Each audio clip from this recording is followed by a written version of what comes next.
What's going on, everybody? Welcome in to the Fantasy Six Pack YouTube channel for the Sunday Social Week 7 edition. I am your host, Dylan Clemons. Here with me, kicking off the show with his betting card, like always, is Matt from the Parlay FF crew. We got a loaded lineup for you guys this week. We got Matt kicking us off. Then we have Joe Bond, founder of Fantasy Six Pack, multiple-time top 5 ranker, coming in to discuss his rankings for the week and to answer questions like, what are we going to do with Josh Jacobs here, with him being a true game time decision, with him being sick? What are we going to do with the Buccaneers wide receiver room with Mike Evans perhaps coming back, but you got no Chris Godwin, no Emeka Egbuka this week? Stuff like that. Joe's going to be all over it answering those. Then we got an hour of start sit questions with myself, Kyle Senra, Ike Bonni, Keith Flemming, to answer all your start sit questions. Before Keith jumps in and answers all your DFS stuff, help you win some money this week. We already got a football game going on over in London, Matt. We got 14-0 Rams over the Jaguars. Jaguars have not looked good at their home away from home over in London. Matt, do you got any action in on this game, or did you stay away? I actually stayed away from this game. I was potentially okay with doing like maybe a couple anytime touchdown scores, but I ended up just completely staying away. Puka Nacua being out kind of made me nervous. So, yeah, no doubt. And just with the London effect, man, it seems like you never know what you're going to get overseas. So, good morning, Albert. Good to see you here. And I see we got a couple start sit questions already from Andrew and Disco Stew. We will get to those as soon as we hit the start sit portion of the show at about a half an hour. I promise you two will be the first two to kick us off in that segment. But Matt, let's go ahead, jump into your best bets for the week, man. What do you got? All right, boys. So last week we did okay. I think I ended up being over 500, which was nice. It's always nice to be in the green, be in that positive number. This week I wouldn't necessarily say a couple spicy games. I know my two co-hosts from our podcast are against me on this specific bet because they think it's going to be a letdown game. But I am going to take the Chicago Bears at -3.5. That number has actually crept down, which is a little troublesome. I don't necessarily love the hook of that game, but yeah, it opened up at 7.5, then it went to 5.5, and now it's down to 3.5. But my big thing is Chicago's playing at home, and could it be a letdown game? Yeah, it could be a letdown game. But to me, the way I view Chicago is they're 3-2. It looks like they're getting a little thing going. Caleb Williams looked actually pretty proficient last week. He spread the ball around to a lot of people, and they looked pretty good. I think DeAndre Swift could have an absolutely stunner of a game this week. New Orleans is still New Orleans. They're still in the bottom, in my personal opinion. I think they're still in the bottom 3 teams in the NFL. They just don't have a great identity, whether Spencer Rattler's playing decent or not. I think Chicago, their defense has stepped up. They're playing at home. I really like Chicago at -3.5.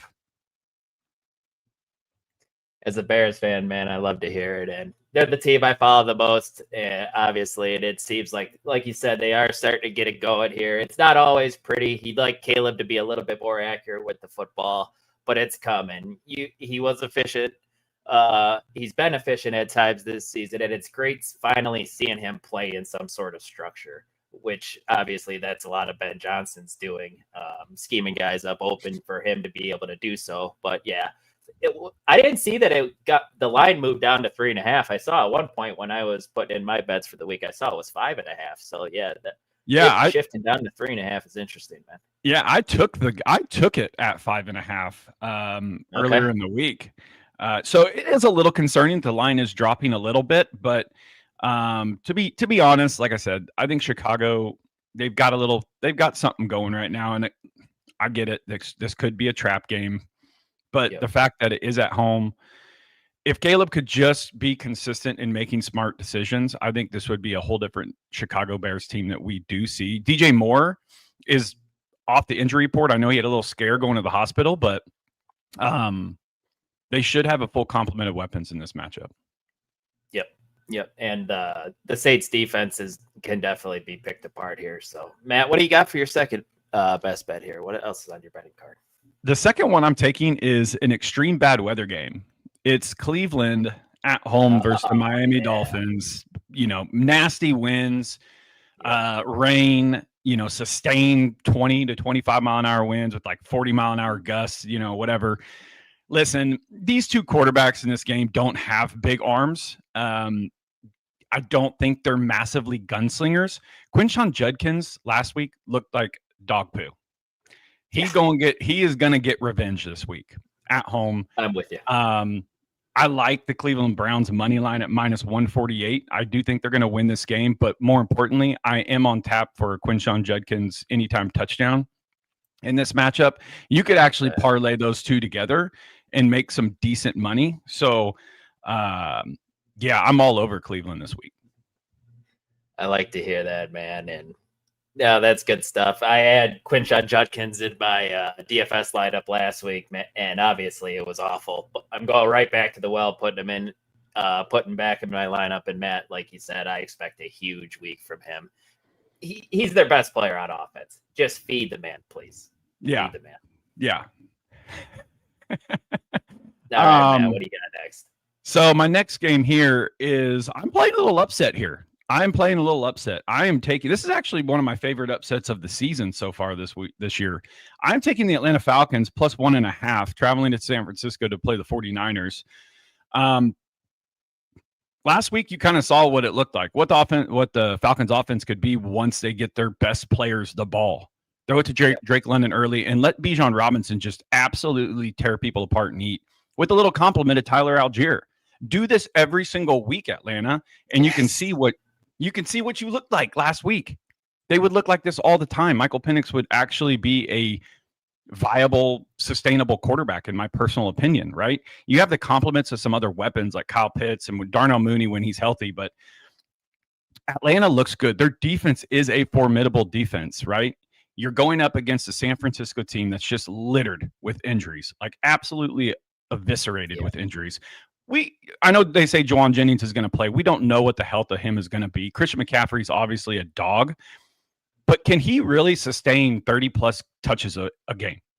Like, is that something that we truly feel like he can sustain? When you go up against a good defense, we'll see. I like the upset for the Atlanta Falcons this week. I just don't. Brock Purdy's out. Ricky Pearsall's out. I know George Kittle's back, so that is a nice a weapon for San Fran to get back. But what is Mac Jones going to look like when he doesn't have his favorite target, Kendrick Bourne, to be throwing to every single play? He's going to have to spread that ball around a little bit against this Atlanta Falcons defense. I think they'll be able to hold their own. So I like Atlanta Falcons plus 1.5 to get the upset here. Yeah, the injuries might just be so bad that they can't overcome them now, especially losing Fred Warner, who's only missed one game in his entire career, man. That's the field general of the defense. That's their best defensive player. Like, that could be an absolute killer. I was a little shocked that Atlanta was underdogged, but then I remembered what happened when they went on the road to Carolina and laid that egg. It's scary. So I think that's what gives everyone a scare here, man. But I am definitely okay taking the Falcons with plus money here, man, no doubt. What you got? Anything else, Matt, or do you want to jump into my stuff that I got? I have one quick one, and Joe's not going to like to hear this, but I'm taking the Dallas Cowboys at home minus 1.5. The line's actually really small. I'm actually okay either side of this. Excuse me. I can see Washington coming in here and upsetting. Dallas's defense is absolutely atrocious. It's terrible, like absolutely terrible. But what scares me a little bit is Jaden Daniels isn't going to have his two best weapons. No Deebo Samuel, no Terry McLaurin. Now, Zach Ertz is going to be there, and I know Dallas gives up a lot to tight ends. You have Luke McCaffrey and Jalen Lane, who both actually look very competent. So if they can take a step forward here in this matchup against this weak Dallas defense, I could see Washington coming in here and playing the spoiler, playing the upset. But Dallas Cowboys get CeeDee Lamb back. George Pickens ain't going away. Jake Ferguson is still there. You're going to see an offensive battle, I feel like, in this game. I really do think there's going to be a lot. Yeah, I hope this is a high-scoring game. But I like Dallas a little bit more on the money line, and that's only because they're home. If this was in Washington, I'd be all over the Commanders line here. Sure. But being how it's in Dallas, I will take Dallas Cowboys at home. Right on. I actually have a piece of that game as well, but I went on the opposite side of you. I went with the Commanders. That was also before I knew about Debo being out. But like you said, I can see this game going each way. A divisional matchup too, so these teams know each other pretty well. But yeah, that one's going to be an interesting game to watch, man. And it's Dallas's first game in that afternoon window. Remember what happened last year when with the sun shining through Dallas in the stadium, CD was wide open, couldn't see the football, remember? Yes, so I do remember that. That always puts an interesting thing into that when they play in the afternoon. Crazy that when they were building that stadium, they didn't think about that. Or hell, even put some curtains up, man, to block. Yeah, hey, and I'm not going to fault anybody for taking Washington. I actually really like Washington. I really like Jaden Daniels. So I wouldn't fault anybody for – it's just a game that I want pieces in. Let's put it that way. Yeah. There's pieces in that game I want. Absolutely, Matt. But my betting card, I got a couple here for you just to hear what your thoughts. I actually took the Packers -7 on the road against the Cardinals. It's going to be Jacoby Brissett this week again. Looked actually pretty decent for the Cardinals last week, which was a big surprise.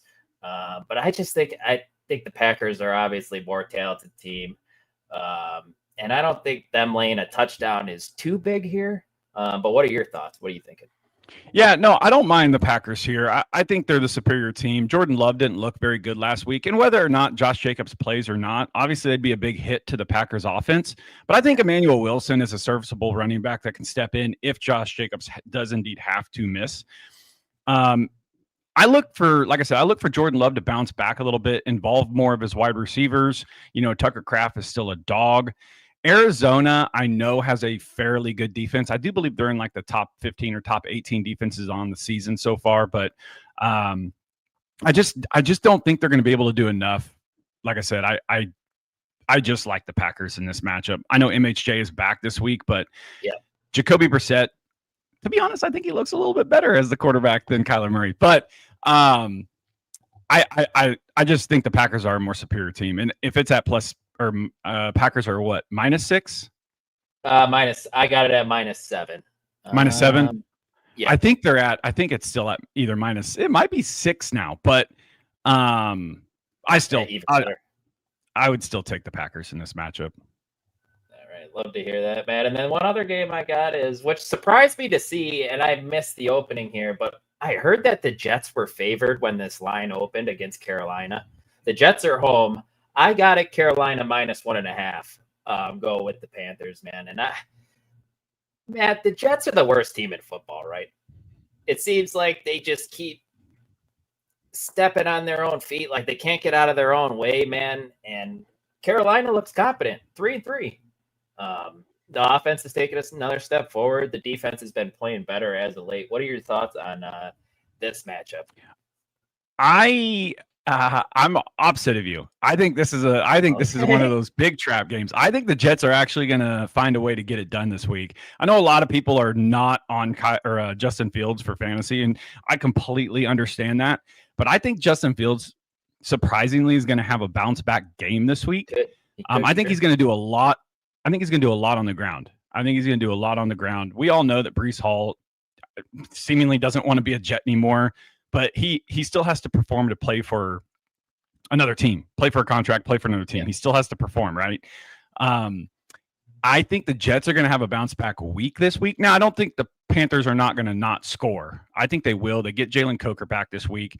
I don't think it's going to be a great game for Bryce Young. I think Bryce Young's actually going to have some turnovers. I think the Jets defense is going to show up, whether it's in a small way, a big way. That remains to be seen. But I think the Jets are in a spot where they're playing at home. The fans are just absolutely pissed off. They need a W. They need a win. And if the Jets lose this week, I think there's going to be a lot of turmoil in that organization. I think there's going to be a lot of firings, and we could see something crazy go on with the Jets. So I think the Jets absolutely have to have this win. And it's a morale booster for them. And I think they get their first W at home this week. That makes sense. For my betting card, I hope you're wrong, man. But like you said, this is a kitchen sink game for the Jets, so I get it. It's just Justin Fields is without his best weapon in Garrett Wilson. But if they're going to win this game, man, they're going to need to just run the ball down Carolina's throat, which could possibly happen. And they need to feed Brees Hall. He's their best offensive player now. Yep. So. Yep. 100%. All right, Matt. Let's get you out of here. We appreciate your time as always every Sunday. Why don't you go ahead and plug yourself before you get out of here? Yeah, guys, if you guys want to follow us, any of our bets or track anything, you can find us over on Apple Podcasts and Spotify. The Parlay Fantasy Football Podcast is where we are at. You can catch us live on Fantasy Six Pack's YouTube channel right here. You can find us live on Tuesday nights where we give out our free best bets. And then if you guys want to become an all-access member, go over to fantasysixpack.net. Become an all-access member right there. You guys will have access to all of our bets that we play, both college and NFL, or any other bets that we do. So become an all-access member to unlock all that stuff and win you guys some money. Love it, Matt. Great stuff as always, man. And I can't wait to talk to you next week. All right, guys. Peace out. Good luck today. Have a good one. Yeah, everybody listening, Matt already alluded to it. FantasySixPack.net/plans. Head on over there. You get access to all his bets. Plus, we got NBA here coming right around the corner. We're in the DFS channels talking that. We'll have cheat sheets there for you as well. Plus, you get access to everyone on the F6P staff, the baseball staff, the basketball staff, the NHL staff in Discord. Ask them any questions. Somebody will be there to answer it for you. That's FantasySixPack.net/plans to become an all-access member. But without further ado, let's bring Joe Bond, founder of Fantasy Six Pack, on to the show. My man, how you doing this morning? Hanging in there, man. Always a busy. Sundays are always busy, man. No doubt. Happy to be here watching Devontae Adams go off already and Brian Thomas Jr. get absolutely just nothing so far. That was great. Last week was fun. That might have been it. Yeah. What's going on, Jamie? See you in the comments. Yeah, but Sundays are always busy for you, I'm assuming, especially when we have a game that kicks off 8:30, 9:30 Central Time on the East Coast. So you got to be up bright and early. So yeah, that's definitely always tough. But I also love waking up to some football on Sunday morning. So I hate the early games. I'm sorry, I just do. I'm like, it's already half the year, man. I got to get up earlier and like grind it out. Even like I'm just done. Joe, would you rather have the early games or 2 Monday Night Football games? Just real quick before we jump into your second here. I hate the double Monday Night Football games. They annoy me. Yeah, fine. Give me the early game. All right, I love it, man. NFL just sucks. They're doing weird stuff.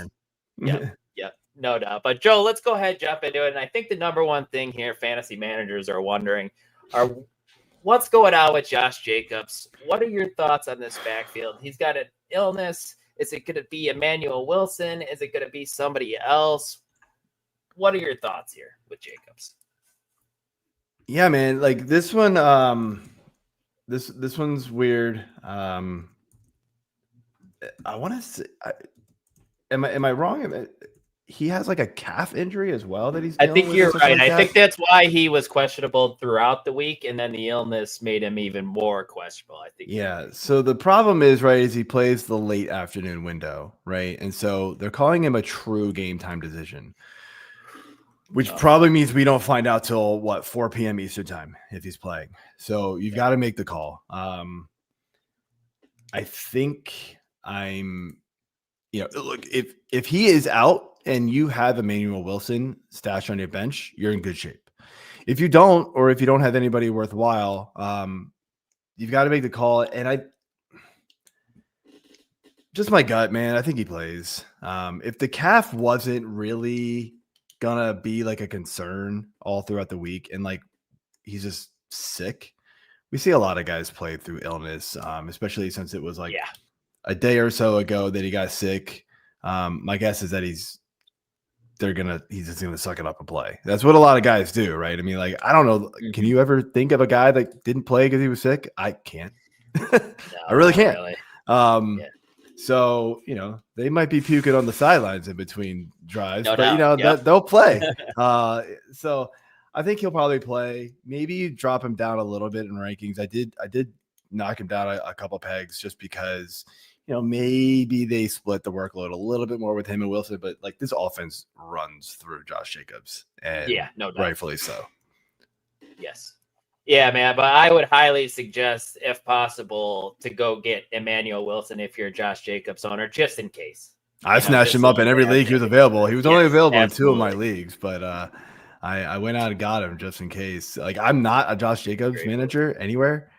So I was just like, well, I'm just going to screw over the Josh Jacobs manager. No doubt. Yeah, man. Why not? It's a good run scheme to be a part of, too. And like you said, the Packers love to run the football. So good move on you. Wilson's been pretty good when he's gotten a chance. So, yeah. Yep. No doubt. Matt talked about that as well. Let's go ahead and jump into another team here, and that's the Bucs wide receiver room, Joe, and pass catchers. No Emeka Egbuka, no Chris Godwin. We may see Mike Evans this week. I haven't heard if there was anything official about that. I don't know if you have. But what is your take on this wide receiver room, and how do you have it ranked? So I do think we're going to see Mike Evans. It sounds like there's a lot of optimism that he's going to play. Egbuka, like, oddly enough, he's still questionable.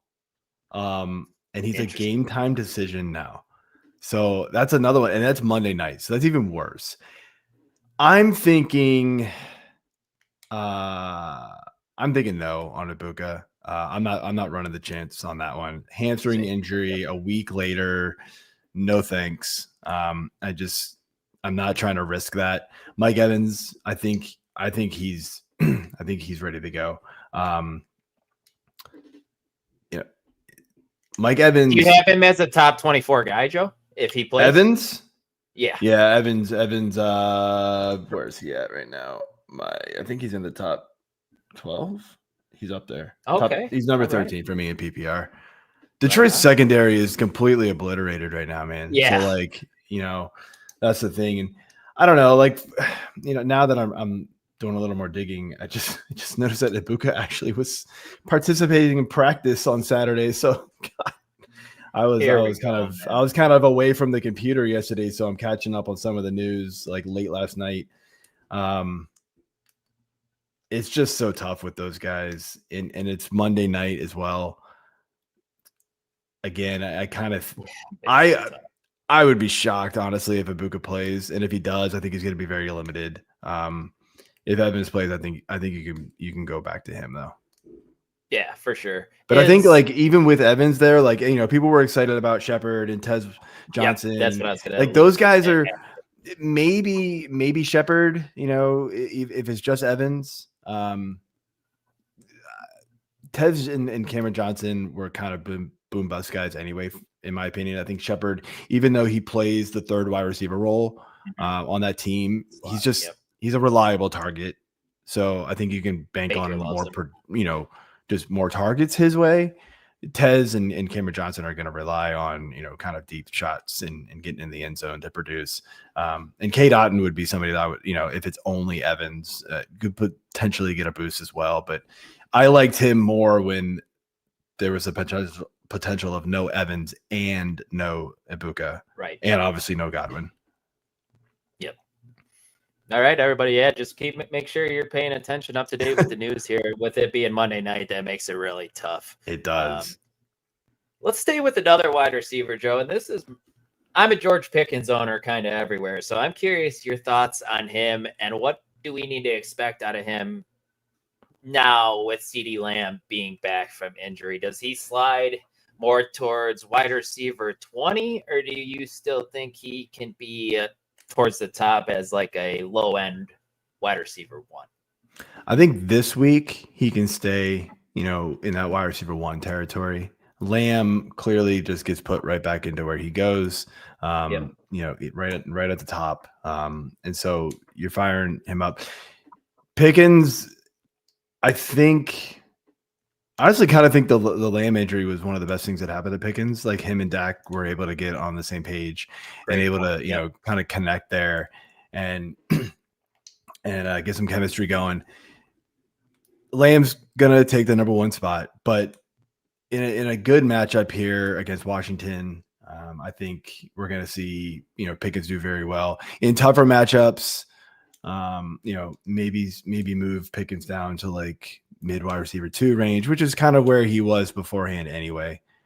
So he's not really losing any value, but I was on the train of selling high on Pickens even a couple weeks ago, knowing that Lamb was coming back, but I wasn't going to sell him for like wide receiver 2 or wide receiver 3 value. Like that's what he is. If someone wants to give you like wide receiver 1 value back or running back 1 value back, if they were buying high, then I was going to go for it. But if they were going to give you kind of face value for him, like, I'll just keep Pickens.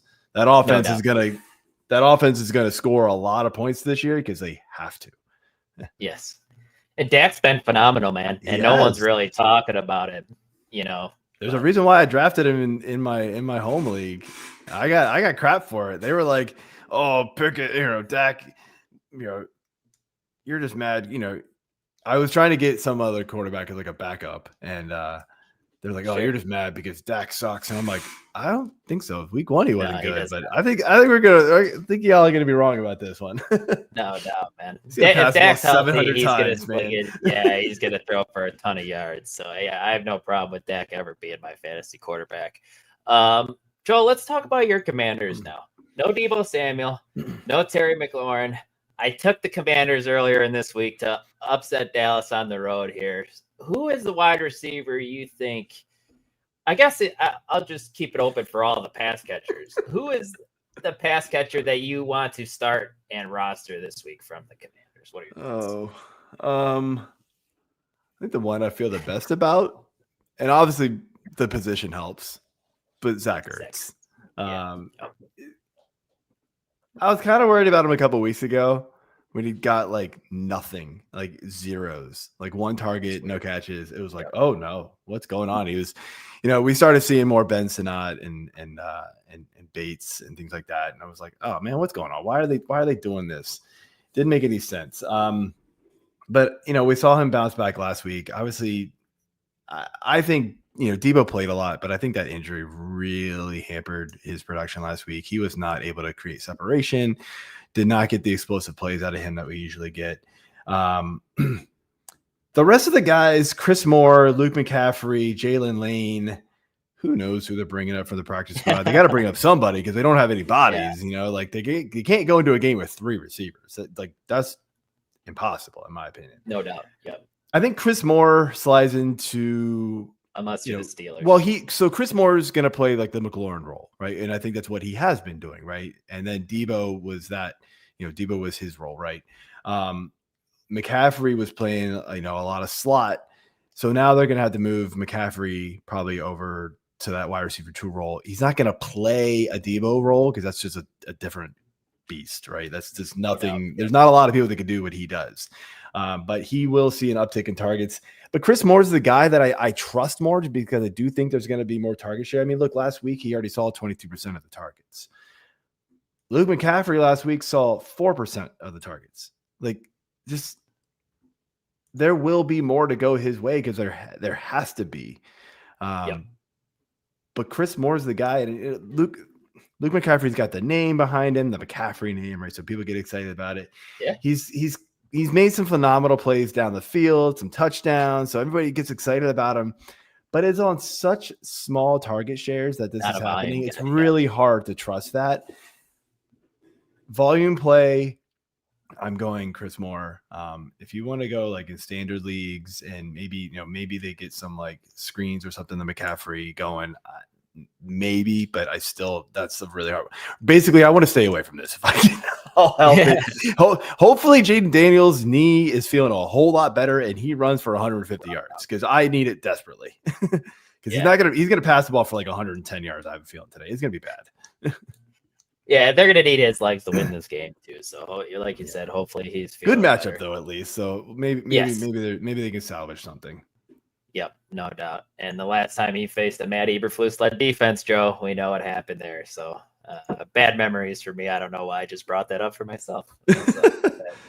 That's great. But Joe, before we get you out of here, why don't you give us your favorite top streamers, which you write about over at USA Today? Why don't you just run through position by position, if you don't mind, see what you got here.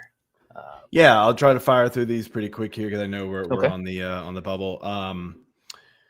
So quarterback streamers this week was honestly pretty tough. There weren't a lot of good matchups. Jackson Dart was kind of one. Broncos is a rough matchup though. I'd rather go Sam Darnold if I had to pick a streamer. Tough matchup as well. Houston has held quarterbacks to the lowest fantasy points against. However, it's a little skewed though. Like they face some really bad quarterbacks. Sure. Cooper Rush, Cam Ward. They got Trevor Lawrence on a bad Trevor Lawrence week, which he's doing again today. So they got that. Baker Mayfield is the only quarterback that ranks in the top 10 that they face, and he scored 19 points, almost 20. So I think Sam Darnold has that in his capability. Tyler Algier is a guy who I think should be rostered in way more leagues. Why he is sitting out there in under 50% of leagues, under 40% of leagues, I think, on Yahoo is beyond me. I know Matt talked about him a little bit. Like in games that Atlanta is winning, Algier's getting fed, man. Like he has 10 touches in double-digit carries in every game outside of one, and that was the 30-0 blowout to the Carolina Panthers of all teams. So I would fire him up as a flex play.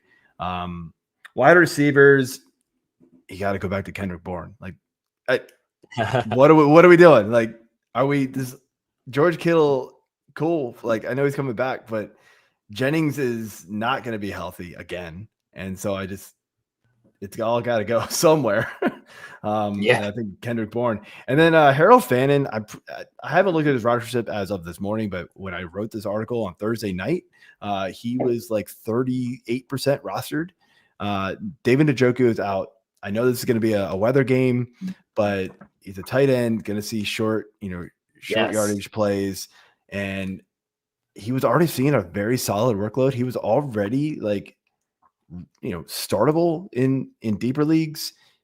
Fannin is going to get fed the ball, man. We saw it last week. As soon as Njoku was out, man, he had 5 targets. He caught 5 after Njoku left in the fourth quarter. So he's going to get fed, man. I like him a lot this week.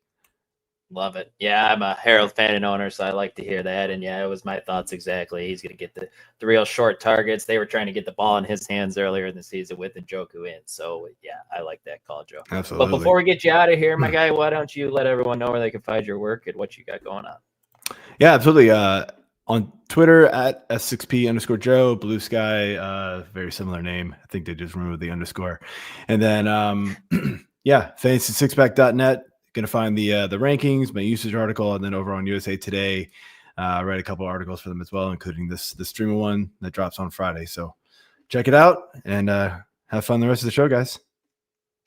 I love it. Thanks, Joe. We'll talk to you next week. Good luck today. Amen. See you too. All right, let's jump into the start-sit portion of the show. I got Mr. Keith Flemming, Mr. Kyle Senra, and Mr. Ike Bonni. Kyle, glad to have you back after Canadian Thanksgiving. How was it, my guy? Thankfully, it was very good. Got to, went back to visit my parents, so it's a good weekend of traveling and nice vacation. But glad to be back here. Good deal. Keith, you got to be vibing, man, after that huge win yesterday from UGA over Ole Miss. How you feeling? Well, a little under the weather, which is not fun, but am very excited. I can't remember a 6-day window with 2 bigger wins than Atlanta's, which I was in the building for Monday night. And then obviously the Dogs coming back yesterday, but they are not helping my health by adding stress in all these games. They've now trailed at the half, and I believe it's 4 or 5 of their SEC games. They're luckily 3-1 in those, but it's not the Georgia football I'm used to. Nice. I also saw you put up a pretty good score golfing this past week, so congratulations on that. That's Thank impressive. you very much. I'm awful at golf, so that's definitely impressive on my end. Ike, my guy, how you doing, brother? Doing good. Getting bugged by my dog. That's about it. Sweet. All right, guys, let's jump right into it. Andrew's been sitting here waiting for a while. He fired this question up before the show. Are we going with the allure and the upside of Justin Fields, but it could crash and burn, or are we going with Sam Darnold, who was Joe's top quarterback streamer this week? Keith, I'll let you take it here. Justin Fields, Sam. Yeah, of course you're going to give me the Fields question first. I still think I want to go Justin Fields. And I understand if you want to go Sam Darnold, but I think that in a game without Garrett Wilson, it's very likely that Fields is going to run even more than normal. And Carolina has been a very good defense, like no bones about it, but there's a huge difference in the way their defense and their team as a whole has played at home and the way they've played on the road. So I also feel like this is a put up or shut up game for Justin Fields. If he has a performance like he did versus Denver, which I'd like to add is like the worst matchup possible for him because of their ability to get pressure and also they're just so good in coverage. But I just think he needs a big game. His floor is higher. So I lean Justin Fields for both. Like I think he has a higher floor and a higher ceiling. But Darnold is playing great. So, I mean, it is difficult to go away from him, but it's a really tough matchup for Seattle. Houston's no joke. Yep. I'm with you there. Kyle, what do you got? I also have Fields a little higher. Feels like there's still the rushing floor will be good. I mean, I guess the one thing that hurts is them flying back from London to the States and not having a bye week. That's the one thing that, especially for a runner, could that really hurt and hinder the speed. So I've got maybe Fields ranked lower than I don't have him as a top 5 quarterback this week. But like Keith said, the Texans matchup is tough enough that Darnold is risky too. So I'll stick with Justin Fields for one more. You're not the only one, Keith. Don't worry. Makes sense. Like clean sweep, or are you going to go with a little bit of... No, I'm still rocking Fields. Darnold's playing a tough matchup. Okay, cool. We got Disco Stu here. Good morning. Please pick 2. Devonta Smith, Harold Fannin, Kamani Vidal, Travion Henderson. Cheers to you, my friend. Kyle, we'll let you take this one away. Pick it 2. I mean, I think Vidal for sure. Based on his usage last week, I know the Colts defense is a pretty good unit, but still feel like Vidal, because he was so successful, they're going to probably once again give him most of the work. So I feel like you just have to keep riding him. If you didn't play him last week, you don't want to see all those points on the bench again. Yeah, good point there. The second one is pretty tough because Travion's still splitting. Devonta Smith still not getting enough targets. Fannin still plays on the Browns, so that's always going to be bad. And you're supposed to be windy or something like that for the Cleveland game. Yeah, like I know, super windy. Jamie's been kind of almost using it as a pro Fannin argument because then it'll mean shorter depth of targets. Like you're going to have to. Sense, yep. Like I think he got 10 targets last week from Dylan Gabriel. My first instinct was to say Vidal and Devonta Smith. Part of it is because the Eagles have the second highest passing goal line grade this week. So there's a week where Hurts probably throws a lot more touchdowns. I feel like this is the week I want to bank on it. So I'll trust Devonta one more time because at least with the goal line guide says that it's a really good matchup. Sure. That's the 2 that I would go as well. Ike, would you go that way? Yeah. Devonta Smith and Vidal. Keith, were you thinking anybody else here, or are you in on Devonta and Vidal here as well? Yeah, I would go Fannin and Vidal. I mean, obviously you have concerns with the weather, don't get me wrong, but the real issue is Hurts versus the blitz. He's been really bad versus the blitz this season and also, in previous seasons, and we know that Minnesota is going to blitz the crap out of them. And I think the big key for Minnesota and why I think they're a sneaky defense in DFS today as well is their linebackers are back. And that's the heart and soul of their team. Mm-hmm. So getting them back, I think, is going to completely change, this defense. And it's also going to allow them to just bring even more pressure. So I like Fannin slightly more, especially with how bad Miami is versus tight ends. And they play him all over the field. That was what was most impressive in his 10 targets last week. I believe it was like 6 came as a tight end, 3 came in the slot, 1 came from the backfield. They're going to move him all over the place. And even in a bad weather game, probably give him opportunities. No, yeah, that's definitely a fair point. And the Eagles' offensive line, to go towards your blitzing point, it's probably the worst we've seen them be in probably maybe even Jalen Hurts' entirety of his career, right? Mm-hmm. Yeah.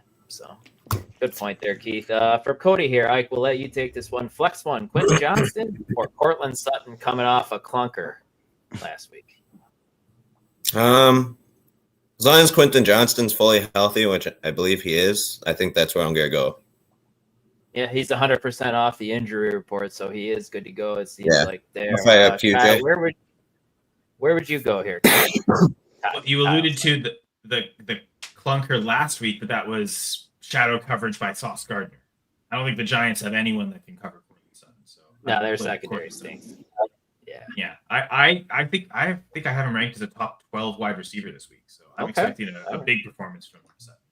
Yeah, I've got him wide receiver 11. Love it. Okay, where do you have QJ at? He is lower, I think, coming off the injury. I've got him at 31. That's probably too low, but I'm hesitant to see. Like, he might not. I'm still ranking Ladd and Keenan Allen this week. If he comes back and looks fully healthy and then he's the one again, okay, next week I'll adjust those rankings. But coming off the injury, I'd rather play cautious, I guess, with where I'm ranking Johnson. Sure. Keith, Quentin Johnston, Cortland Sutton. I like Quentin Johnston more. First of all, the Giants run a lot of man defense, and it is actually Marvin Mims and Franklin who see huge increases in both their target share, yards per route run, fantasy points per target in that case. And also I have a hard time trusting Bo Nix versus this Giants pass rush. Like it's been rough for him to where Herbert has been so good. I believe Slater is back this week. Is that confirmed? I know that he was trending towards playing, which would be huge for the Chargers. You mean Joe Alt, Keith? I mean Joe Alt. I'm sorry. Thank you. Okay, sure. Dylan. Yeah, I know he was in the injury. I knew he was came back to practice limited, but I'm not positive if he's coming back yet or not. Either way, this is a Colts team that just over their last 3 games has given up 45 receptions to wide receivers. They've allowed 7 touchdowns this season, and their secondary is it's a combination of just being a bad secondary and being banged up. So I think you're going to see the Chargers throw it a lot. And again, QJ, I've tried to dismiss what he's done, and the sample size just keeps getting larger that he's figured it out, right? So if it's going to be a heavy throw game script, which I believe that it will be, the great thing is Indy scores points to where I think there's going to be a lot more points as well in that Indy Chargers game than there will be in the Giants Broncos. All right, love it there. And then Keith, we got a DFS question right away here for you. Question for wide receiver: would you play Rice or Lamb, or would you get different for a DK large field tournament? So Rice is in every lineup. Like knowing that he is no snap limit or anything, like Kansas City's already came out and said that. You look at what he did over the 3 games last year where I think it was like 28 receptions for 280 yards and 2 touchdowns. The rookie year, I think people were forgetting, he was like top 10 among wide receivers as a rookie in a litany of categories, including, things like target rate, receptions, red zone targets, first read targets. And then the big thing is just like, this is the best Patrick Mahomes has looked in a while. His passer ratings is the highest it's been since 2022. What I love seeing is his average depth of target, highest since 2018. So he's actually pushing it down the field. And then this is a team that is first in passes over expectations. So he's a lock for me. Lamb, I don't know. I mean, if you're going to play both of these guys, let's put it this way, in large fields, you have to then get really different with other plays. Dave Eddy talks about this all the time. It's okay to go contrarian with a few of your picks, even in these big GPP fields. But if you do that, you have to then go really different for at least, 2 or 3 of your other plays to make your team unique. Like, for instance, I do like in big fields, just play Dak, Prescott, and both receivers. Play Pickens and Lamb. I don't think a lot of people will do that with their price tag. And the way Dallas has been throwing, why not? And Washington's been so bad versus the pass recently. Yep. So, again, Rice is a definite for me. Lamb I like. In my cash game sheet, I ended up putting Pickens on there because I think he's going to be a little less owned. I like the fact he's not coming off injury, but I'm not going to knock anybody for playing Lamb, and he is in some of my lineups. Sounds good, man. Well said. Clayton, we haven't heard injuries yet. My lean would be Swift is playing. Jacoby Myers, I don't have a strong read on that. But to be honest with you, he's kind of stunk anyway, so I don't know if we need to be waiting for news on him. I would try to get him out of my lineups if possible. Who do you like if he misses? Like, is that a Jack Beck? Is it just Trey Tucker ends up, getting a lot more targets? Michael Mayer? Michael Mayer. One? Michael Mayer. Okay. Time. Yeah, that's what I was wondering. Yeah. Okay. Does Ashton Genty just end up leading the team in targets? That could happen too. You're right. Probably. But I would think that man. I would think like those would be like Genty as the starter and the two main replacements, right? Well, not that Tucker's a replacement. I mean, he doesn't quite play the same role as Myers, but the number one receiver Tucker, the number one tight end Myers, the number one running back Genty. Like those are probably the main. Very condensed offense at that point. You think? Yeah. Not really. I wouldn't want to start Jack Batcher, Deontay Thornton. Sure. I feel like that's you're getting too cute there. One piece of injury news that we did just get, guys, and this is going to put a wrinkle in a lot of stuff. Schefter, Emeka Egbuka hamstring has a real chance to play on Monday. I would not trust Schefter's that right been now, dude. So wrong with this stuff lately that no offense, just throw it out the window. A real chance just means that they're truly going to consider it game time decision. That's how I'm reading it. So if you want, I think he's got enough upside. That's likely to play too. I would just not do that.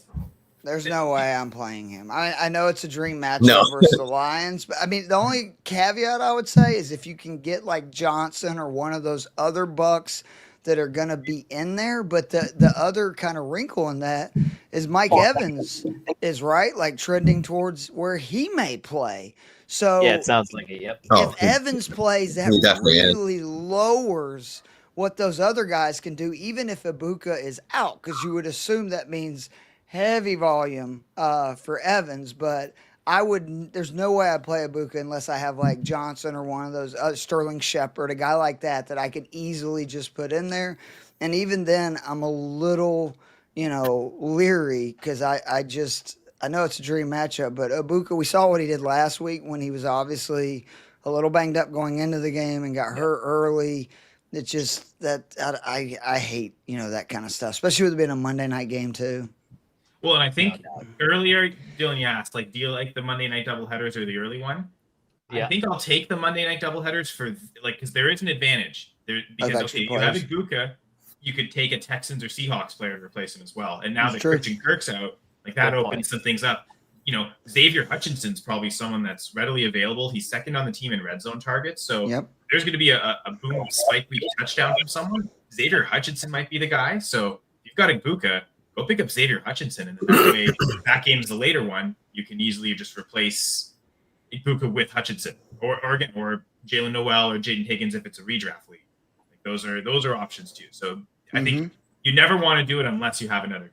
If you're truly stuck deciding right now, I've got to play this guy Sunday or the guy maybe Monday, always just play the guy Sunday. But if I've got that extra option, I try to set my teams up. Like one strategy in redraft is to just always keep a spot that you're changing constantly every week, usually for Monday night players.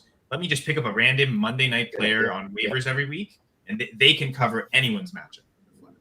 So that's just a way to kind of do it, and that way you can stomach kind of tough decisions like that. Okay, the upside on Egbuka is someone that if he's playing, you just want him in your lineup, and at least this way you're not taking this.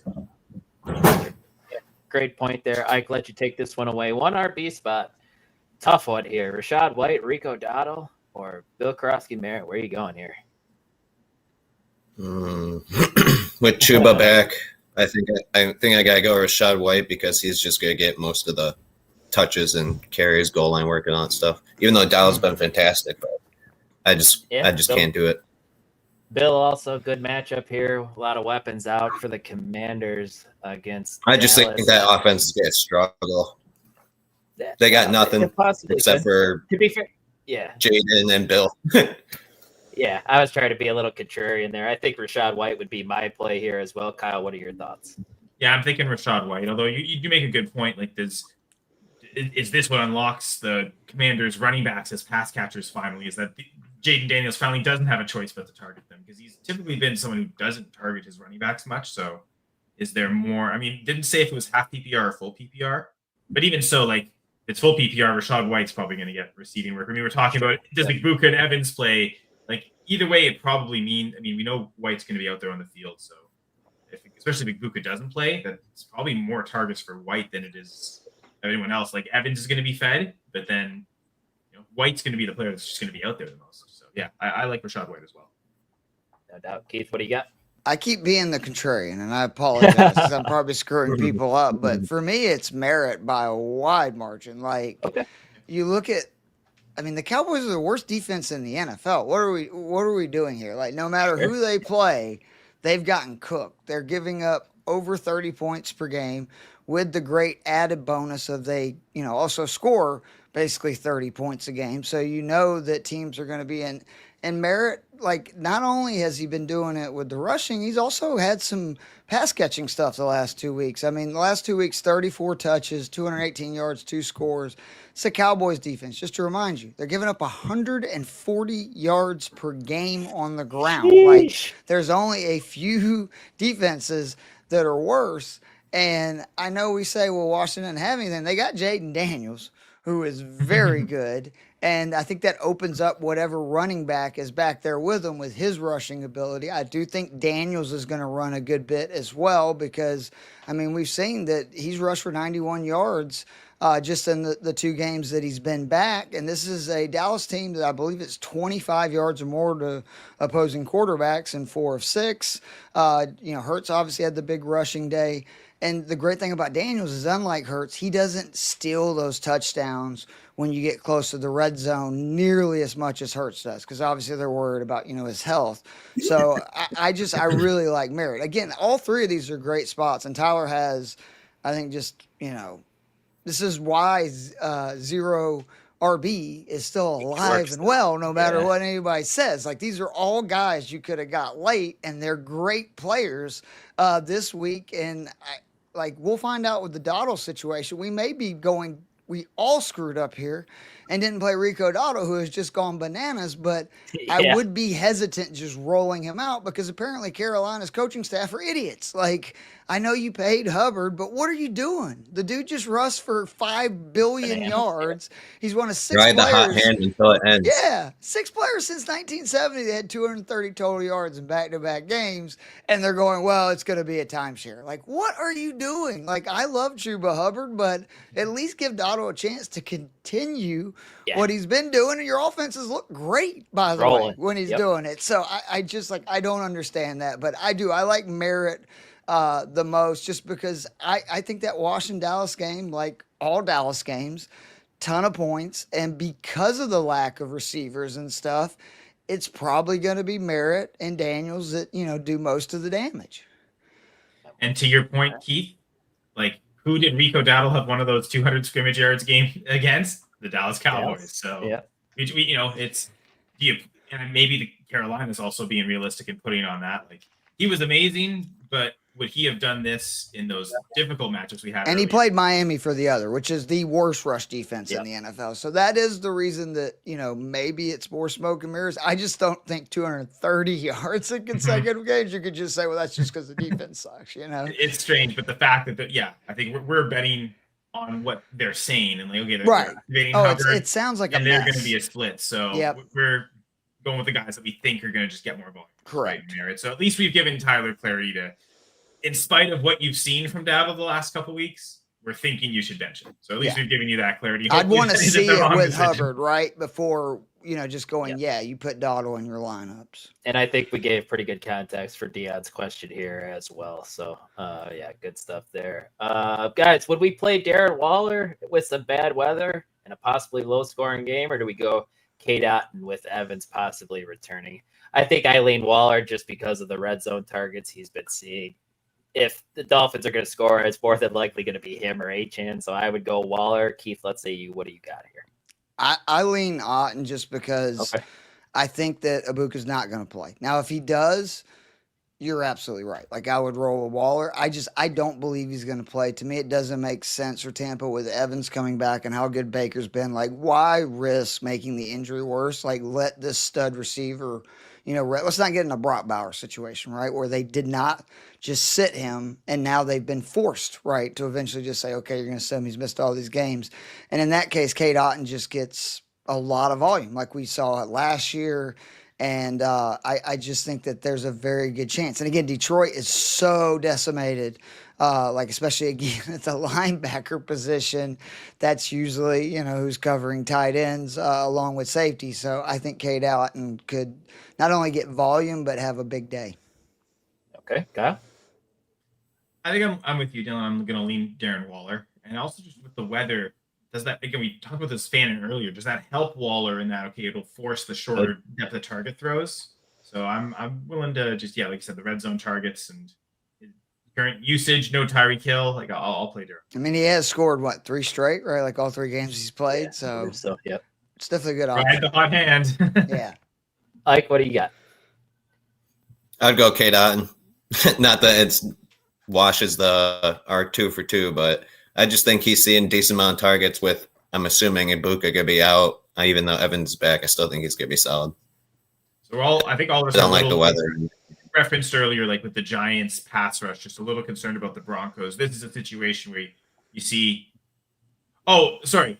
I was thinking EE was like Evan Ingram, like as an option. Never mind. So it was literally just those 2. Okay, my bad. Yeah. Ignore everything I say. You're okay. Unless you're going to be here, first and asking here, so. We got Carson Wentz, Tua, or Mac Jones, or Spencer Rattler here. Ike, we'll let you take this one. Who do you got here? I want to say just Mac Jones, but it's a tough matchup. Falcons are sneaky good on defense. We have not allowed 200 passing yards in any game this season. Is that not nuts? That is. I'm not doing Tua because of and I don't want Rattler, and I'll do Wentz and I'll do Wentz. Who I does think Minnesota got? Minnesota Eagles. has the Eagles. Philly. Right, And a his dome. revenge game, sure. And I think then this is one where we might circle back. I know there's a couple leagues where you play Addison this week, maybe because Quinion Mitchell's out. And like that kind of, lessens, okay, suddenly their second best corners on Jefferson. Like the corner matchups get easier. And the defense hasn't been good lately. Yeah, that's true too. So I'm kind of leaning with Ike. I was consulting the goal line grades. All like the other 3 all have negative, like positive towards the run game matchups, but the Dolphins do not. Theirs is actually towards the passing game. So the best from the goal line grade perspective, Tua would be the best. But I also think Wentz, like I was looking at, like where do you put him in the rankings? Pretty sure all 3 of his starts, he's been a top 20 quarterback. Like, he's got a safe floor, not so much because of the rushing, just because of the weapons he has. Like, okay, he's got Jefferson, he's got Addison, Hawkinson. Yeah. This Jordan Mason-led run game, maybe Jones coming back eventually. Like just because of the sheer weapons he has, he seems like he's always just going to produce volume and produce points. I guess against Cleveland he was QB 23. My bad there. But the other 2 matchups, top 15 games. So What happens in Europe doesn't count. Don't forget. And you go Good across point there. And the Browns defense actually been pretty good. And like Ike said, the Eagles have been enough of a struggle. So I was looking at just the goal line grades, I'd go Tua, but I think Wentz is actually just a tier above the rest of these guys. And so even though they've actually got the worst passing goal line grade of the week, I'd still trust him here in this matchup. And that's kind of, I guess, where like the usage of the article, right? Like I'm not crossing tiers, but this is a way that, okay, within tiers, how would I rank players? And I still view Wentz right now producing fantasy points a tier above the other 3. Yeah, Right, I co-sign. I mean, for me, it's just like indoor games again. Like I want with all this weather, especially on the East Coast games, I want guys that are indoors. And look, like maybe the Falcons will turn into a pumpkin, but they look pretty good against Buffalo, right? And Josh Allen. Yeah. And I think it's for real at this point that the pass defense is legit. And if Jalen Carter ends up being out, which his status is up in the air, Wentz becomes, I think, one of the better plays this week, right? Because we saw last week when Jalen Carter is out, that Eagles defense is nothing like what we saw earlier in this year. He is kind of the engine of that defense. He allows them to not have to blitz. They basically just rush 4. They're very good versus the run that way. And I mean, they look pretty bad last week versus the Giants and Jackson Dart. And Wentz can throw it. I mean, with Jefferson and obviously Addison, hopefully won't miss the first half from being a knucklehead. Well, he's not busy in London, so I think we're fine. It's funny how we're all saying Wentz, but the chat really seems to like Mac Jones. Dion and Clayton both seem to want to play Mac Jones. Another question for Dion here. Yeah, let's just be real quick. How do we handle having Worthy and Rice on the same team? Is it as simple as, does Worthy just go as a low end wide receiver 2? You might enjoy it very much. I would play them both. Like, I'm going to tell you. Yeah. Like, I was going to say, is it as simple as it's Patrick Mahomes versus the Raiders? Like, this is the one team when things are going, when like the Raiders aren't a really good team, that they just destroy. Like, there could be 5-6 touchdowns. They're 21st versus the pass and DVOA, much better versus the run. Not to mention the Chiefs can't run. And they can both score in different ways. So I like different areas of the field too. Like their roles complement each other. Actually, like they don't. Mahomes is the number 1 quarterback in fantasy. Like, let's not forget that. I know he's had some rushing, but it's also been he's been, look what Thornton and all these guys have had big games. Now he has his legit 2 studs, right? Like Kelsey is still got everything he needs. The 2 studs are Rice and Worthy, and Rice is going to be the guy that they use basically the way they used to use Kelsey, in my opinion, where he's kind of an extension of the run game. It's a lot of shorter passes. He's the guy that they kind of move the chains with, and then Worthy's going to be more in that Tyreek Hill role where they're going to be taking some shots. Like, I'm very excited to see this Chiefs offense now that Rice is back. With the way Worthy, has played this year despite the injury. And again, Mahomes, 2022 highest passer rating, 2018, most average yards per pass attempt. He is, kind of asserted himself back. Maybe he heard the whispers this summer that he's not the best QB anymore. He's like, let's not forget, I am the man. No doubt. Dylan, to answer your question from earlier, like, would you consider both top 24 receivers? Like, I actually have Worthy ranked this week at 24 and Rice even higher than that. So, yeah, I think that's fair to have them both as both as QB2s almost on a weekly basis. Certainly, a good matchup here. Can we go back to Don's DFS question? This just sparked something for me. This play Rashee Rice and Lamb as a way to get some exposure to that Washington Cowboys game, because Keith, it seems like a lot of people are going with either Dak or Jaden as the quarterback. So the contrarian play is actually to go away from that, from the quarterback spot.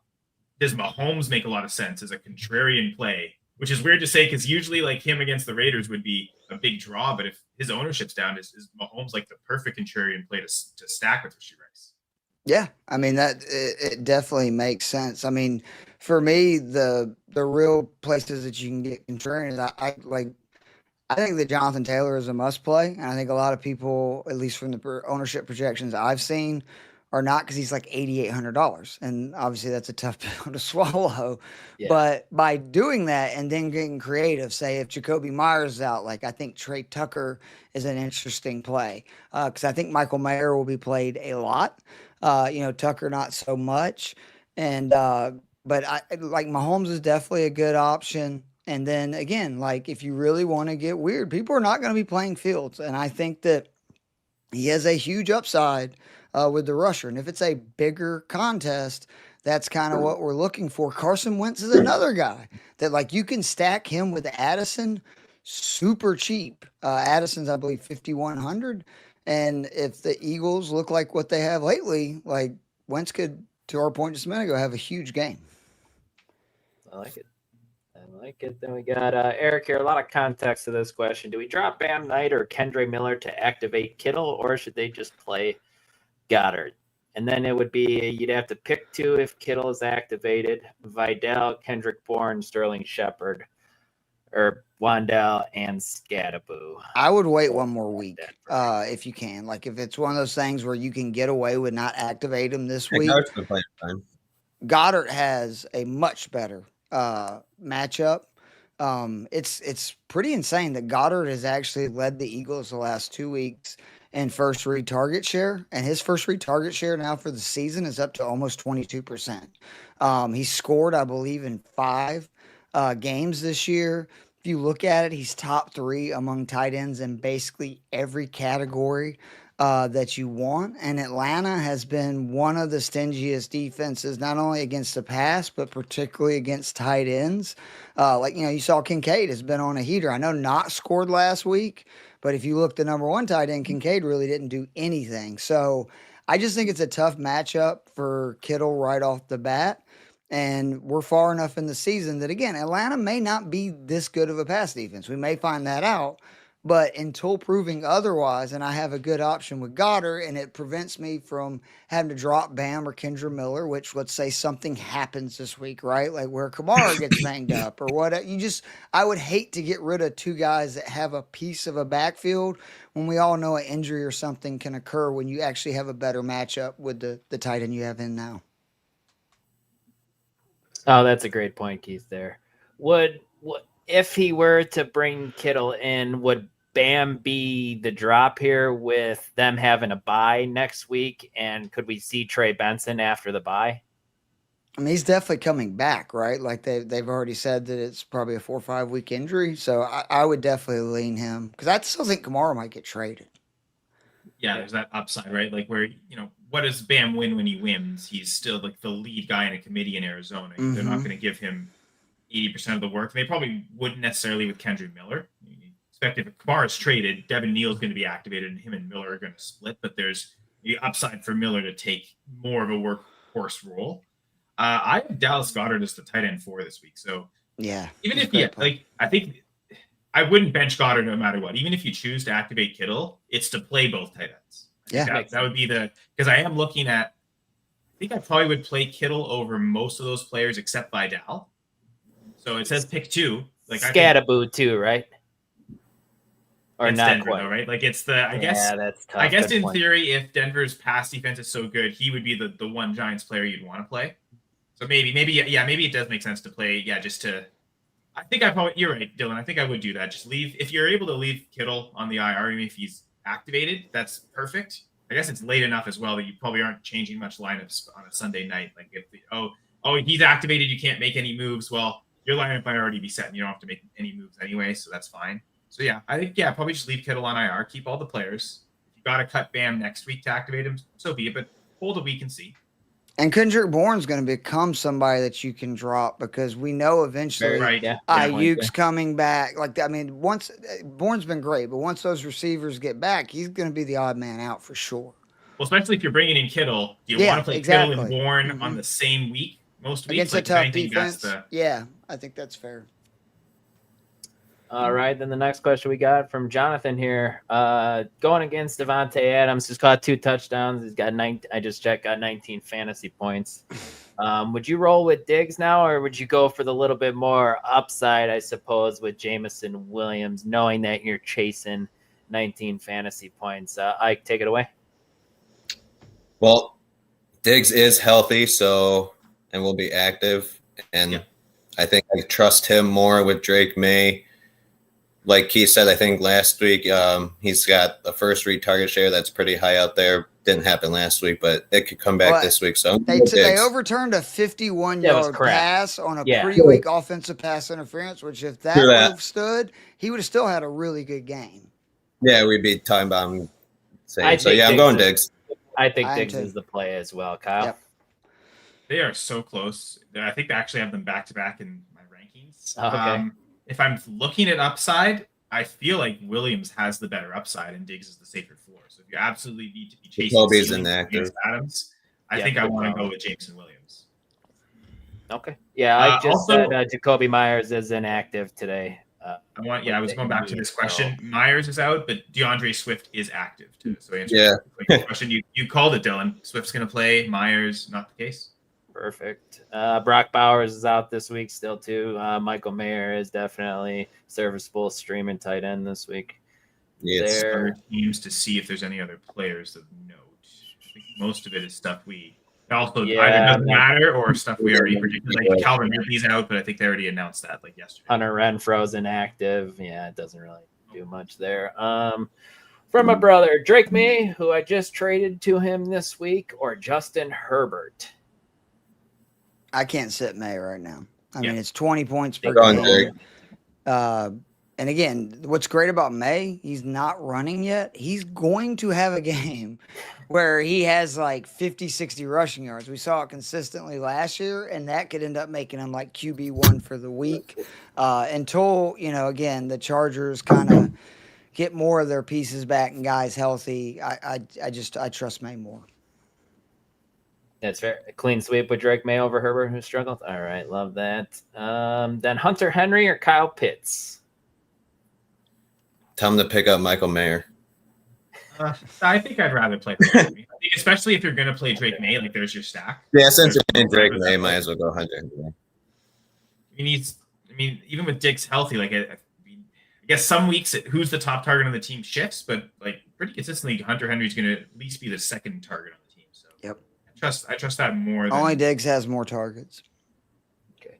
And then, do we know which I guess Robinson? you could say the same Go thing, ahead, right? yeah. He's probably like number 2 on the team in targets as well, but I don't know. I guess It's a trust big Drake May more. disparity, though. Like Pitts, Yeah, he's not it's close very to London. matchup dependent. I mean, I think what we saw Monday is really what Atlanta's going to do moving forward, which is just a ton of Bijan, a ton of Algier. They're going to pepper London with targets.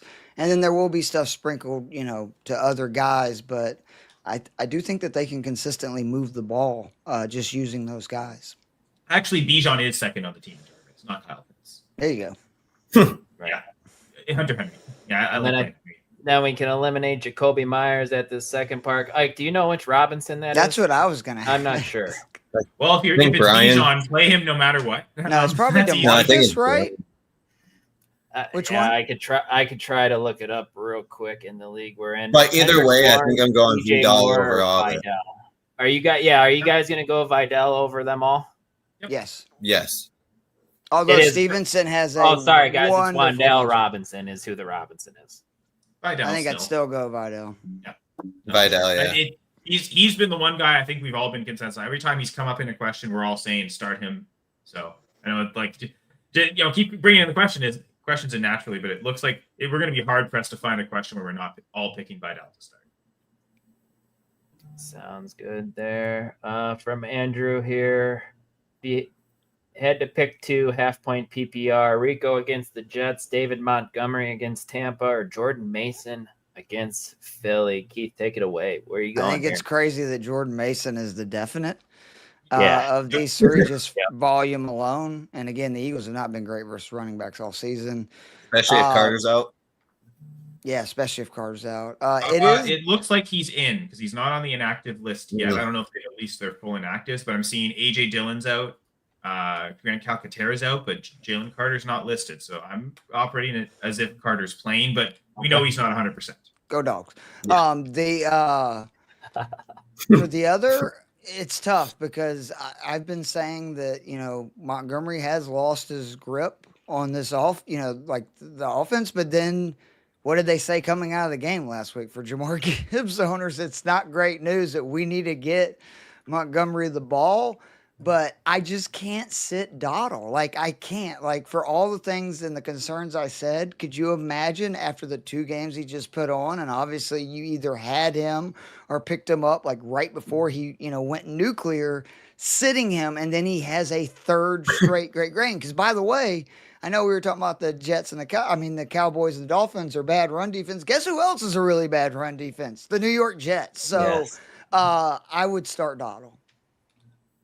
Okay, I think that's where I would lean as well. Ike, you going Mason Dowdle as well? Yeah, I'd do Mason Dowdle.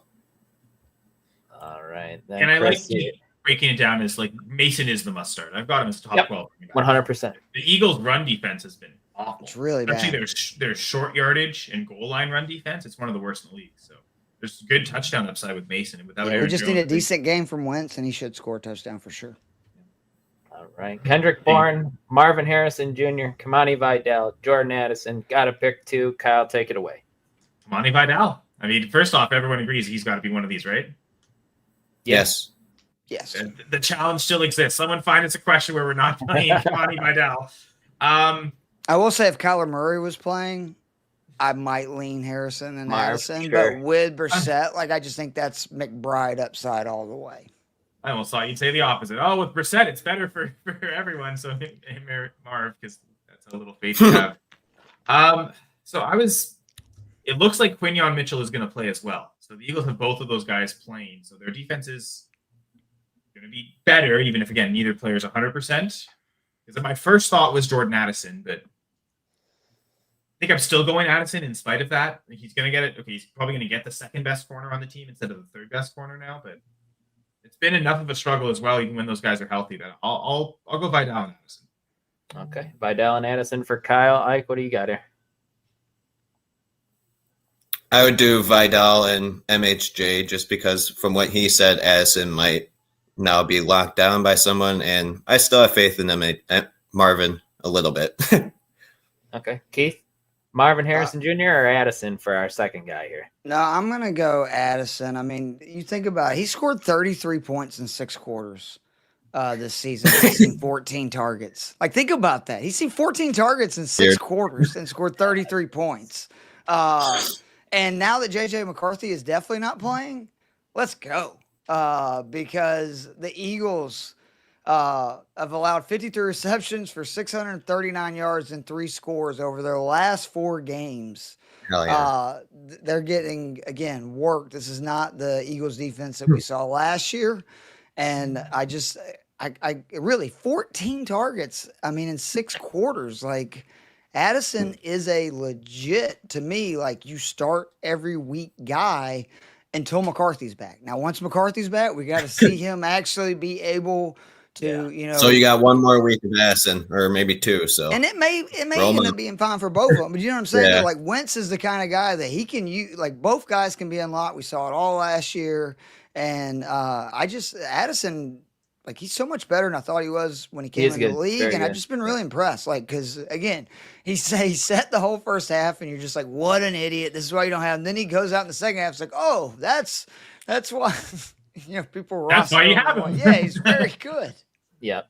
I'm interested to see what happens with the offense when McCarthy comes back. From everything we heard in training camp, it was the chemistry between McCarthy and Addison that was really working because Jefferson was out for a lot of training camp with the hamstring. So that's definitely they're an interesting team to pay attention to. We got about 15 minutes left of this segment, guys. So let's try to speed things up here a little bit with our answers because we still got quite a few questions. Yeah, kicker questions here. Brandon McManus, who's been dinged up, so I don't know if you want to go him here.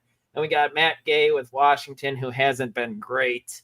And then we got Kaimi Fairbairn from the Texans, who's pretty usually solid. Kyle, do you rank kickers by chance? I do.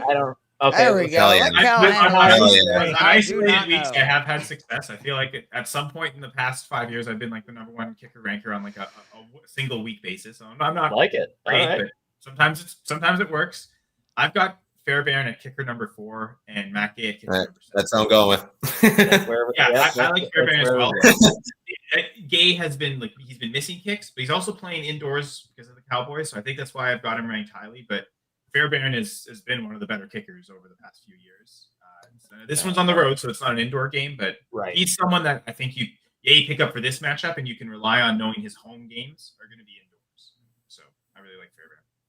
Then we go for Mike here. Worthy or Michael Pittman as the wide receiver 3? I think I don't want to give an answer. I'll leave you guys here. Where are you going to go? Worthy. Kyle? I have Pittman ranked pretty highly. I've got him ranked right behind Rashee Rice. So it's maybe just thinking, okay, the #1 targets on the teams and that line mark delineation. But man, Worthy against the Raiders. Maybe I'm not ranking him high enough. I don't know. And then do we go Bill Mason? They might as well put Pittman. Go Pittman or Worthy here. Do we go with the other one? I like Jordan Mason still. Yeah, I really like Mason again as a top 12 running back. So I'd go Pittman, Mason. Okay. And Ike would go Worthy and Pittman. Okay. And then from Eric here, drop Troy Franklin for Jaden Higgins or Xavier Hutchinson with Christian Kirk being ruled out for Monday night already. Doesn't intrigue me. I think Higgins has the chance to kind of be what Franklin is the #2 target on the team. Franklin is not that far behind for the team leading targets. I think Clayton's mentioning here, he eats into sudden targets, so I think he should be fine. Yeah. Knowing that, like, Troy Franklin. So I know I've got, I think, at least one league where I'm starting Franklin as well. So no, I think I'm fine holding Franklin. I get that. Okay, no Christian Kirk. We think there's upside. I don't know. I still think the top two target, like, I think Nico Collins is just gonna get most of the work anyway. I wrote about that in the Goal Line Guide article. Like, if you're gonna, and I think someone even mentioned it to me, like, asking about the Texans. If you're gonna bet on anyone getting a touchdown, it's probably just Nico Collins. Like, he's like, that's the guy you really. Yeah. Yep. Come Jamie on, Marlin and Vidal with us as well. So love that.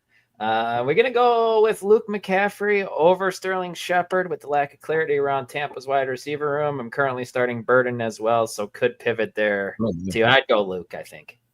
Yeah. I wonder if I know Joe and I were kind of debating in the Discord. He still thinks Chris Moore is going to be the number one wide receiver. Sure. I think McCaffrey, though, has the upside, especially against the Cowboys defense. We've seen him catch long passes for touchdowns anyway. This is a defense where it feels like he can do it multiple times and actually get the volume as well. Because he's had the big plays, but then it's sometimes, like last week, that was his only catch. Low target share, though. He might be too much of the hype train right now. So Kyle, where do you have Luke ranked? Is he the highest wide receiver you have to help Niners worldwide here? Yeah, on these teams or just on like just in Washington in general, who's the highest wide receiver? Yeah, I've got McCaffrey in half PPR wide receiver 34. Okay. 36 guy. Okay. Yeah. I am just expect him to be the one, and I guess I'm just taking the bet. So if he is, probably no one else is ranking him that high. It'll give me an edge. If he's not, I'm just so bad in the rankings this week. So putting it all on Luke McCaffrey. I'm definitely starting him in a couple spots. Probably need to rank Chris Moore a little higher. Actually, it's weird. I have Jalen Lane ahead of Chris Moore. Again, I know Moore's been kind of out there as he's the route runner next to Debo, next to these other guys. But suddenly, when there's no established veterans and all these young guys are running routes, do the two younger, more athletic guys earn the targets because they're the ones beating players deep? So I'm skeptical with Chris Moore, to be honest. No doubt. Maybe I'm reading the situation too wrong, and he's going to play the most snaps. He's going to run the most routes. He should be ranked the highest. I just don't know that he has the upside per catch to match those other two. That's fair. Then from Eric here, is it crazy to consider Scat over Adunze? I don't think it's crazy. I'm going Adunze still. Just Denver defense is the only thing that, especially since Scat plays Denver. So yeah. It's if it was any other defense, I'd pick Scat. That's fair. And I guess that makes it that's not a crazy decision. Like we're really the defense is what leans us towards Adunze. Highest goal line grade this week is the Bears passing. So I love I think Adunze is a top 5 receiver this week, to be honest. I've got him at wide receiver 4, so he's a must start to me. So. Hell yeah. Looking forward to thoughts on second flex spot. Dowdle, Kenneth Walker, Jordan Addison, DJ Moore, Dobbs. Real quick, guys, where do we got here? Keith, go ahead. Again, I'm really high on Addison this week, so I would either go him or Dowdle, but I have Addison slightly above. Those are the two I was thinking of as well. Narrowed down to that, Addison or Dowdle. I'll go Addison. Okay. Talk me into at least we've severely narrowed that list just between Dowdle and Addison. That's a good. Sometimes when you have these complex questions, just reducing the others really helps, and then you suddenly instead of looking, I got to start one of these 5 guys. Now it's one of these 2. Start 2 here. Matthew Golden, Trey Tucker, Kayshawn Booty, Ike. What do you got? I'm gonna go Trey Tucker. Since Diggs is active, I'm gonna go Golden and Tucker. Let's go roll with it. Golden looked decent last week. Kyle, same with you? Yeah, I'm ranking Golden as the highest Packers wide receiver. He's starting to get that upside enough targets that I borderline must start. Just outside the wide receiver 2 range for me with Golden, and with no Jacoby Myers, a little bit of an uptick, I would say, for Trey Tucker. Keith, clean sweep? Yeah. All right. Flex 1, Tony Pollard, Marvin Harrison Jr., Kelsey, full PPR, Ferguson. Let's do the first part first. Pollard or Harrison Jr.? Keith, go ahead. Is Kelsey also in this? I'm confused. On Kelsey, full. I think that one was separate. Maybe Kelsey or Ferguson is one. Oh, gotcha. Okay. I was reading it as. I would go. Maybe, I think they meant to say one tight end. I think they just forgot to put the word tight end. So I think we. I'm gonna go. I'm gonna go Harrison Jr. I don't love it, but just Pollard has been just a mess. So, and also we've seen that Spears is starting to eat into a snap. Yeah, and so I'm gonna go Harrison Jr. We just don't know what the offense is gonna look like. Can you play Kelsey and Ferguson? Over? Yeah, you'd rather just flex. Is he able to do that? Yeah, if you can do that, that would be my answer. And Ferguson is definitely going to see a drop with Lamb back because, I mean, that's just the way it works. But it doesn't mean he's not going to get targeted. That's a very condensed offense. It's going to be a ton of Pickens, Lamb, and Ferguson. And the Cowboys are a team that, again, they're the gift that keeps on giving in fantasy. They give up 30 points per game. They score 30 points per game. So there's tons of opportunity. They're throwing all the time. So, I mean, Ferguson still should be definitely a top 10 with top 5 upside tight end the rest of the season. Love it. Yeah, I mean, Ferguson's going to drop in targets, and he can do that and still be leading tight ends in targets per game from this point forward. He is so far ahead of everyone else, and that's been a result of, okay, Lamb's gone, he gets 14 targets per game. Those types of games aren't going to happen, but throughout Dak's whole career, the tight end, whoever his starting tight end is almost always the number 2 target on the team. And so I do still think Pickens drops more. He's the one that gets hurt more from Lamb being there than Ferguson does. Because I think Ferguson just, instead of being the number 1 guy or sometimes the number 2 to Pickens, he's just always going to be the number 2 to Lamb. And Pickens, he gets reduced to like the number 3 role, which could still be enough volume and passing, still be playable as well. But yeah, right. I wouldn't be benching Jake Ferguson. Not for Kelsey, not with Rashee Rice coming back. Because if the argument is Lamb coming back to hurt Ferguson, I feel like Rice coming back probably hurts Kelsey more. Makes sense here. Guys, we're going to go Olave over Ibuka here with the uncertainty, right? For sure. No. If you've got Cam Johnson, I'm fine making the high upside with Ibuka. I just have so little faith in the No, I do Olave. It's a PPR league. You're guaranteed 10 points compared to playing Ibuka, who is at best banged up, or a guy that I don't even know, how much volume he's going to get with Evans. I would take the free points. Like, Olave is a PPR scam, and that is great. Like, I mean, it'd be one thing if Ibuka was healthy, but with him not, like, I'm going to play Olave all day, every day. All right. From Cody, Keenan Allen and Ladd normally try not to play 2 wide receivers from the same team. Would you guys sub in either Stephon Diggs or Trey Tucker over either of those guys? Love to know who M was, because that might be able to be another good option. Just because we don't know. Diggs over Allen for me. Yeah. Okay, I'm fine with that. I was going to say play both just because we don't know what kind of shape Quentin Johnston is. He's active, but is he limited? Does he re-aggravate an injury? But yeah, I think we're seeing, though, that Ladd is taking back over as the underneath short, like just, I mean, I think they figured out after that punt return that, like, oh yeah, this dude is elite with the ball, so let's get him the ball, and that's what's happened the last 2 weeks. I just Diggs and Tucker are both great plays, so that's why I don't know if I would play both of them. Sorry, I just noticed Cody kind of completed the question here. Matthew Golden's an option. I think that's probably where I'd go. I'd play Ladd and Matthew Golden. I'm still going Diggs. Diggs and Ladd. Okay. Start 3 from Jason. One must be a wide receiver. Io Manor with no Ridley or Wan'Dale Robinson. Let's just start with the wide receiver. Is it Wan'Dale? I'd still go Wan'Dale. I mean, you look at the volume he got last week, and the one place that Denver struggles defensively is sort of over the middle of the field. And we know Wan'Dale does a lot of underneath stuff. And I just can't trust Tennessee right now. I know they had a coaching change and who knows what happens there, but I would go Wan'Dale. I was the receiver. I'd also go Wan'Dale. Okay, then Tony Pollard, Vidal, Rico. Vidal. Roll call for Vidal. All right. Hopefully he doesn't egg her. We're gonna look. With both running backs. From Jason here, DJ Moore, Rico, Cup, Chubb, or Wan'Dale. It's Rico. I would go Waddle if it wasn't for the weather, but with the weather, I'm going to go Dalton. Is that Waddle or it's Waddle? Yeah, it is Waddle. Sorry, I missed I that. think I'm probably still sticking with Jalen Waddle. I know the bad weather, but he's also someone that, okay, it's bad weather. Maybe we utilize him in the shorter area. He I've always felt Waddle was going to play the Jonnu Smith role from last year. And I still think that could be true. And especially now with Hill out there, there's no temptation to have Hill be that sort of slot receiver underneath stuff. That's been a Waddle staple early in his career. So I think he gets back to that, and I'd play Jalen Waddle. You see, he said he was the contrarian. I feel like I'm the one that's going against the consensus.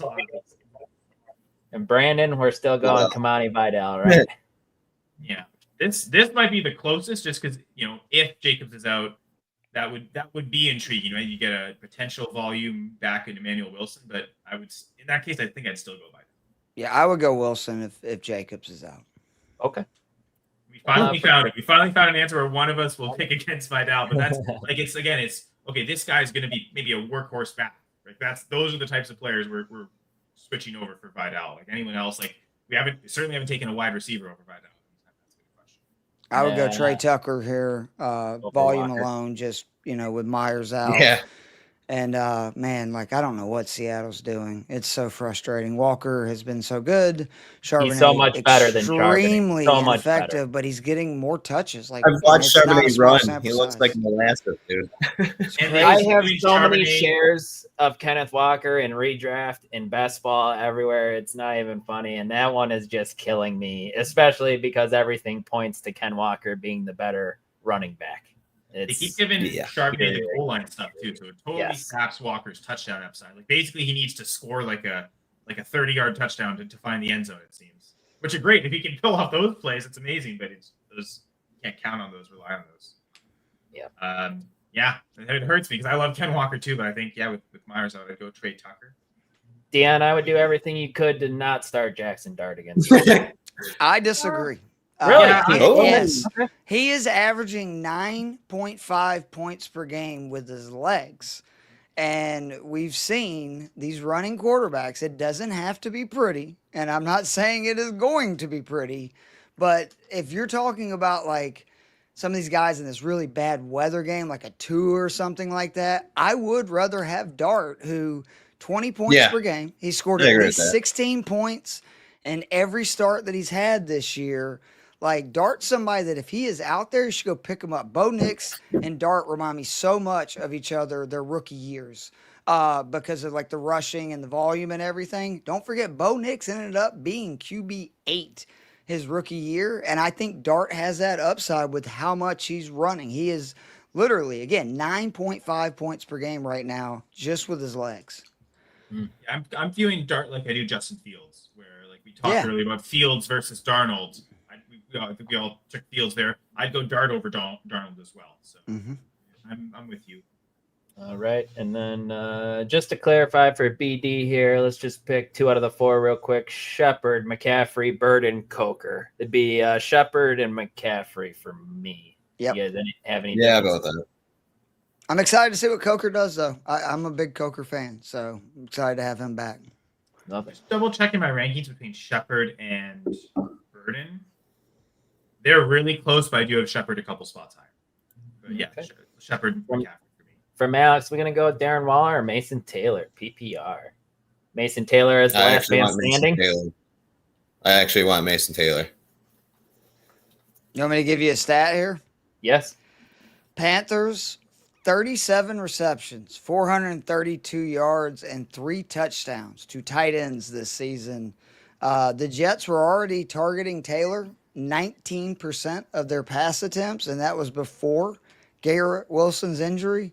Taylor's 29 targets are 17 more than any other wide receiver or tight end on the Jets roster, not named Garrett Wilson, who, again, is not playing. Volume is king. I love Mason Taylor this week in PPR formats. Yes. Not in standard formats, but PPR formats. I think he's a must start. All right, let's do it. Rasheed Rice or Nico Collins or Tyler Warren for the flex. He does know sports. The QB thing, I would go Mahomes again. He's first in fantasy and scoring, and then he's getting Rice back. So I don't know why you'd sit him there. Yeah, go Rice. Yeah. Oh, And then I would go with Rashee Rice for the same reasons. Not playing Nico Collins is wild, though. Yeah, Who's it is. the I'll I'd go. probably go Nico Collins over Rashee Rice. But but I'm a big time Nico owner, so that's just me. I mean, who's the tight end that you're playing? Being Right? honest. You're not playing Warren. Like, 'cause to me, I think I've got Warren. Yeah, this is wild. It'd probably have to be a Trey McBride or something, I would assume. Yeah. No, I actually, you know what? This week I have Tyler Warren as tight end 1. So there's whoever you have in your tight end spot, play Tyler Warren. That's my advice. He shouldn't be a flex guy. Yeah. I think part of it is high goal line grade. Their goal line grade is 90 for the Colts passing, 16 points higher than their rushing grade. So I still think Jonathan Taylor's a really good play, but I think there's some good passing and touchdown upside there. So Yeah, he's got McBride. That's the one guy that I think you should definitely start over Warren. Again, I've got Warren at 1, McBride 2. So this week I'd actually even say no. I'd even still play Warren. Okay. Well, let's go over this real quick. McBride, 9 targets per game, at least 5 receptions in every one. He's facing a Green Bay defense that's allowing almost 8 receptions per game to opposing tight ends. They've allowed at least 6 to tight ends in every game this season, 8 or more in 3 games. And we saw last week without Kyler Murray there, Jacoby Brissett, heavy volume to McBride. I love Tyler Warren, but McBride to me is the number 1 tight end this week. All right. And then Fair just enough. Maybe I rapid should've just fire done it here, already. guys, for the last 3 that we got. So I guess I didn't really answer, but I would go Nico and Patrick Mahomes. Ken Walker or Emmanuel Wilson if Jacobs is out? Again, I would go Wilson if Jacobs is out. That's not to say he won't split with Chris Brooks or even. I mean, He's been good though, right? No, If I'm not yeah. mistaken, like when he's played, like Wilson has always. Every time kinda he's touched the football, it's usually like good positive running yards. So yeah, I think I would, Yeah, against I would Dallas. expect him to Yeah, that's right.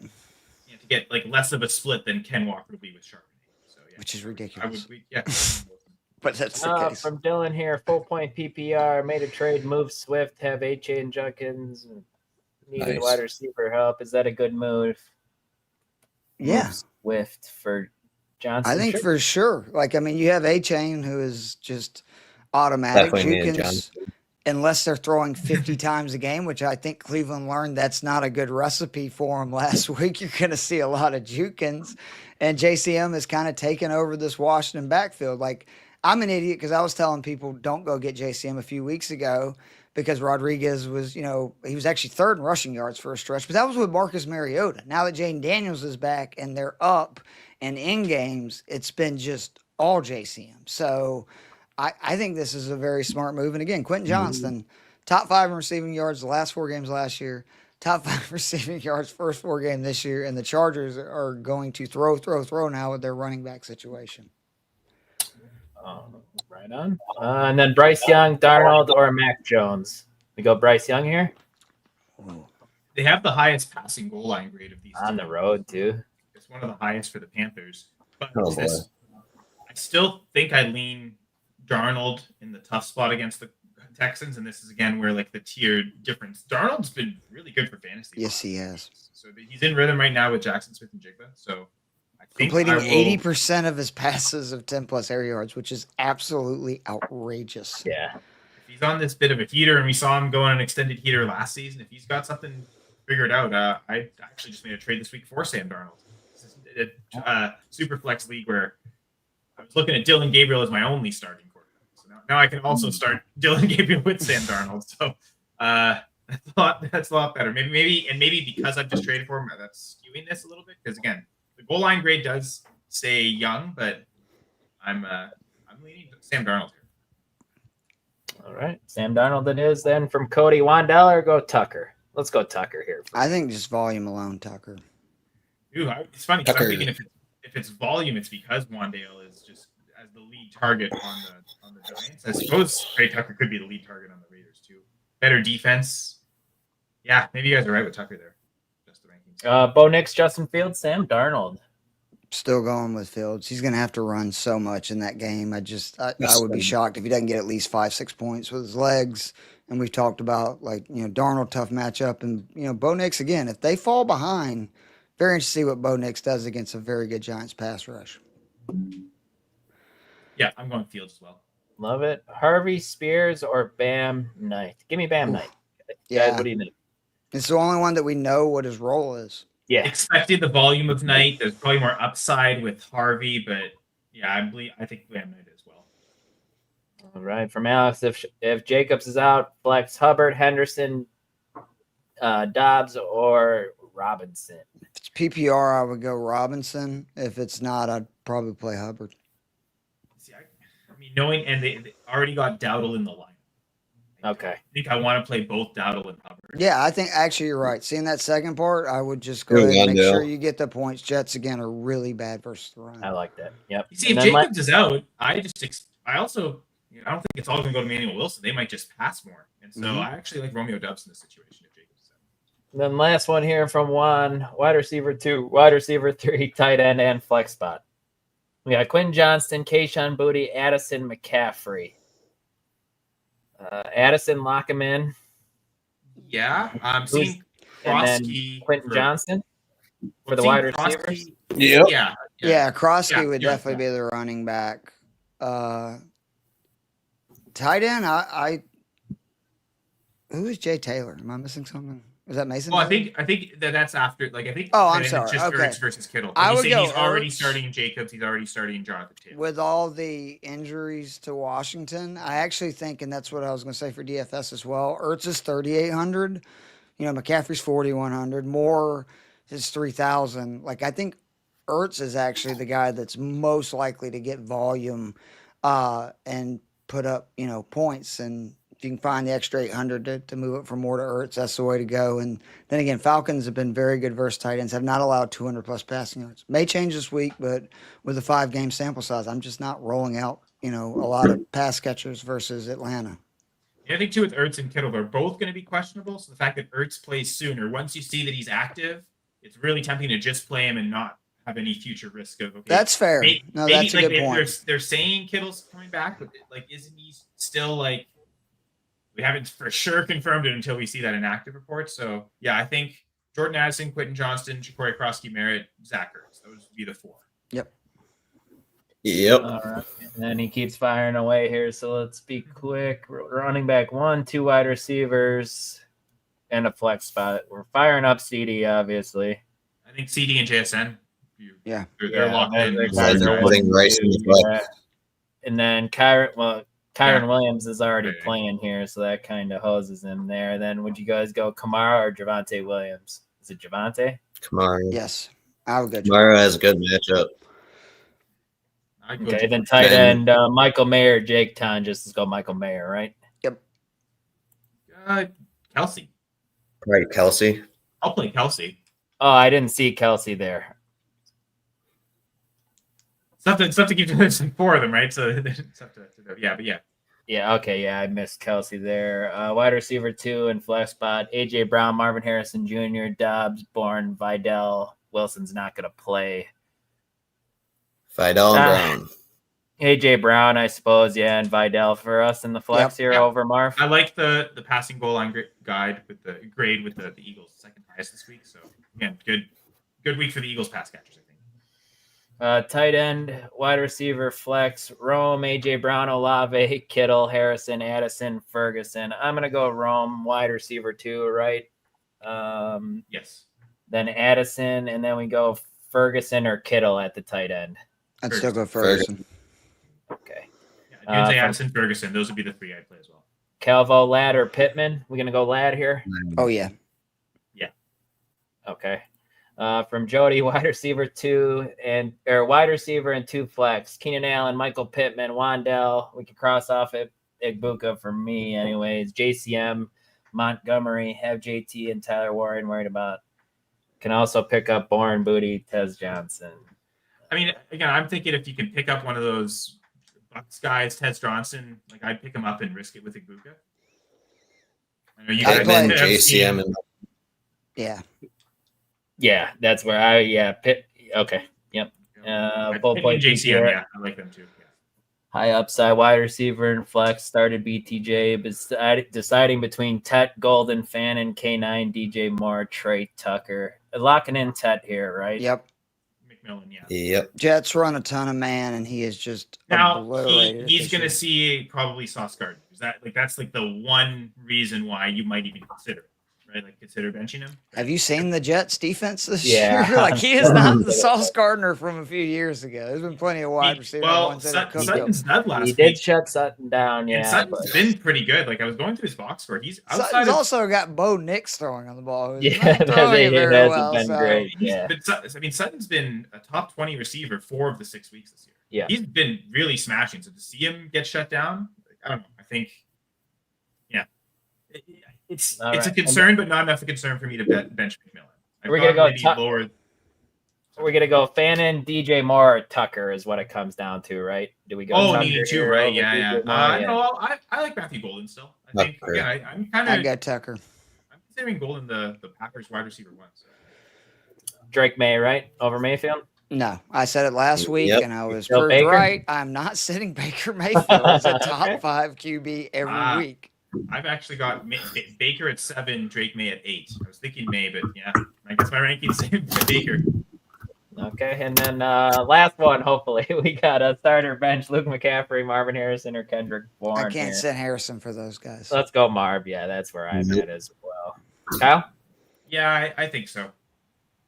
It's funny Alright. that he suffered a concussion the week before he plays the Packers. Last year when he played the Packers, he suffered a concussion in the game. So Weird. It's been like full circle thing where he comes back and like destroys them for that 0-point performance he had last year, or is it more of that they just shut him down again? I don't know. Is it a good omen or bad omen? But Yeah, that's Kobe where I'm at, persists there, so maybe that's good enough. right. All right, guys, that wraps up the start sit portion here. Make sure to check Ike's work over at Fantasy Six Pack. He's got the injury impact article, comes out Tuesday night, right? Monday. Every week I mess Every that up. week. Dang it, every dang week. Kyle got the goal line guide. What days that come out, my man? It's released Thursday morning, so you get it Thursday for your morning. Thursday night football games, which is good. All right, and then Keith, if you don't mind, I'll stay and hang out with you. For the Yeah, I'd DFS love that, segment this dude. week. Okay, perfect. Absolutely. But all right, Kyle and Ike, we'll talk to you guys. Guys, next I week. enjoyed it, man. It's good to see y'all. Absolutely, As always. appreciate both of you. All right, Keith, take it What away, a- my man. Where are we what a going at tough quarterback? week, dude. Oh my God. Tough week. I think it's the toughest one thus far. Well, week 1 because we know nothing, but since we've kind of got a data sample, quarterback, I can't go away from the Cowboys Commanders game. Has the highest point total. I think that's the choice. Daniels though at 6,900, it just feels like he's going to be asked to do more, right? He scored 23.9 points last week. That was his season high. And again, that was without McLaurin. Debo was extremely limited in that game. So I'm not that concerned about them both missing. And it's because they're playing the Cowboys. Again, Dallas, 20 points per game just through the pass. That's real bad. But they've also, they've had issues with running QBs. 4 of their 6 games, 25 rushing yards or more to opposing QBs.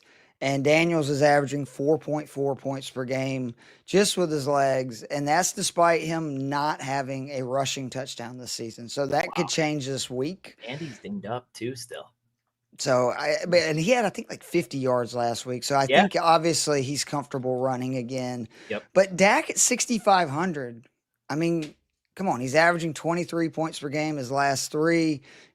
10 touchdowns in that span. Both Jake Ferguson and George Pickens caught 19 passes and scored 4 times in that span. And then obviously not that they need it, but they're getting CeeDee Lamb back on top of that. And then again, this is a Washington team, 235 yards per game through the air, over 8 yards per attempt, 9 touchdowns allowed. I do kind of like the Dak double stack of either Dak with just go Lamb and Pickens, and you have to obviously go a little bit cheaper in other places, or you can go Dak, and like in that case, I would go like Lamb and Ferguson. If you think it's more like what Kyle was saying, where the tight end could end up being. Do you have any QBs other than those guys you like this week? No, you and I are in lockstep, man. I got Jaden Daniels locked into my lineup as my quarterback. Is there someone, I know I'm skipping ahead a little bit, might be throwing you off. Is there No, that's someone that you want to stack with him, Keith, at either wide receiver or tight end, or do you just want to run him naked? Like, as No, they say? I think you need to play again multiple pieces in Washington versus Dallas. Like, you could even stack him with JCM, right? Like that's not to me insane. Okay. But there's so much value, and I'm having a hard time circling in. At first, I was on McCaffrey. That was the guy that I was like, okay, I'm going to play McCaffrey. Then you see all this data that, well, wait a minute, Chris Moore is $1,100 cheaper, and he played twice the snaps, ran twice as many routes last week. He had 5 targets to McCaffrey's 1, and you're saving $1,100. So I actually think you should play Daniels with either Moore or again Ertz, who's I think he's 3,800. So again, like it's more expensive than Moore, but it's cheaper than McCaffrey. So and you can play any of those. That's the great part is by just stacking one of those guys with Daniels, it frees up so much, with the rest of your lineup. Yeah, that's totally fair, man. Where are you going to go at the running back position? So I've only got 3 backs this week. Jonathan Taylor to me is a lock. Like 27.6 points or more, 4 of his last 5, 31 points or more in 3 of his last 5. Let's go, Travis Hunter. He's finally here. Good to see. 34-yarder too from Lawrence. So. Hello. 7 rushing touchdowns for Taylor in his last 4 games. Consistent volume in the passing game, which is huge for DraftKings, which is what I do. Multiple passes in every game this season, at least 3 receptions in 5 games, which we have not seen that from Jonathan Taylor. And I know the Chargers started this season doing well, but if you look recently, just the last 2 weeks, A-Chain and JCM combined for 300 yards on 36 touches with 4 scores. And no disrespect to Devon A-Chain or JCM, they're not the back that Jonathan Taylor is. So, like, to me, Taylor is a lock. He's my favorite, like, expensive guy this week. But JCM, again, is a guy like, now he's not the one that I would call a lock out of these 3, but you just have to assume no McLaurin, no Samuel. Washington might run it a little bit more. And he's had 218 yards on 34 touches just the last 2 weeks, 2 scores. And again, this Cowboys defense, 142 yards per game on the ground. They've already given up 6 rushing touchdowns. But the other guy that I love, and we're going back to the well, I apologize. Last week, this was by far my biggest whiff. He was a lock, but I'm going back with Krishan Jukins versus Miami. Look, like last week was just a bad game script. Like, and it's my fault because I should have known, like, playing Pittsburgh, off a bye for Pittsburgh. Yeah. At Pittsburgh, and you got a rookie quarterback making his second start. Like, I should have known that was going to go really bad. Now, I thought the Browns defense would stand up a little bit more, and that would result in, a game script where he could get more carries. But the reason he had such a bad game is they threw it 52 times, and he's not somebody who is on the field a lot. But Dylan freaking Gabriel Keith. Yeah, with in passing situations. Like, that's just not who he is. But this week, not only do we have the weather, which that's a big deal. It's going to be raining. They're talking about potentially like 20 to 40 mile an hour winds. But this Miami defense is so bad, man. 168 yards per game on the ground. And we're up to 5.7 yards per carry. And Jukins is the kind of back that you would think he's a mutter, right? Like, this is the perfect kind of game for him. And basically every back that has played Miami has gone banana. Ramondre Stevenson was a top 15 back. Kamani Vidal, I know we love the story with Vidal, but don't forget the dude was cut, right? Like, they let him go, bring him back, and he goes banana. Like, Miami is so bad versus the run that it's just, to me, a perfect storm where I'm going to just give him so much. But that's really it at running back for me, because a lot of the other backs that I'd want to play are playing Sunday and Monday night. Okay. Just the guy who I got locked in my second RB position is DeAndre Swift. Keith, what do you got any thoughts on him? I thought maybe just with a little bit of rain, little bit of weather, got involved a little bit more last week. Maybe we saw him get involved in the passing game, the short dump offs from Caleb. That's who I had in. It's the Ben Johnson effect, right? Like, we've seen this. It is, and it's one of my biggest whiffs this summer. I should have known. Like, Ben Johnson, Liam Cohen, like, they automatically just make your run games so much better. Chicago went from like near last in yards before contact to this year, I think they're 5th. So, and it's not like DeAndre Swift got a lot better as a runner. It's just the schemes that, they run are just so good. So I think that makes a lot of sense, especially with it being a game where you would assume they're going to either lead or be, right there the entire game. What is Swift's price this week? 5,700. That is a really good value. I like that. Like, especially if you don't want to play Taylor and go with cheap plays. I actually probably am a little bit more confident in Swift than I would be in JCM. So that's a good call. Okay. Awesome. Love to hear it. Then wide receiver, man. I feel like this is hard position this week for me. So Dave is going with Lamb full stock, and I can't argue with that. Like, I can't. I think I'd rather have Pickens though for 100 less. Okay. It feels like that Dallas has realized what they have in this dude. Because if you look at his route tree the last 2 weeks, it's not the same stuff that CD Lamb does. It's actually, and that's why he gets all those big chunk plays, right? Sure. And he's facing a Washington team that just in their last 4 games, 53 receptions for 670 yards and 6 scores to wide receivers. There is plenty for both of these guys to feast. And again, like, I actually do like rolling a Dak with both of them lineup. And you can do that because you could then play like Ertz and more on the other side and still have plenty of money to where you're not, scraping the bottom of the barrel for the rest of your lineup. So I think he's a great play. Lab McConkey, 6K versus Indy. Again, you can make an argument for any of the wide receivers for the Chargers, but the Colts, so bad. 45 receptions to wide receivers. Just in their last 3 games, they've allowed 7 touchdowns on the season to them.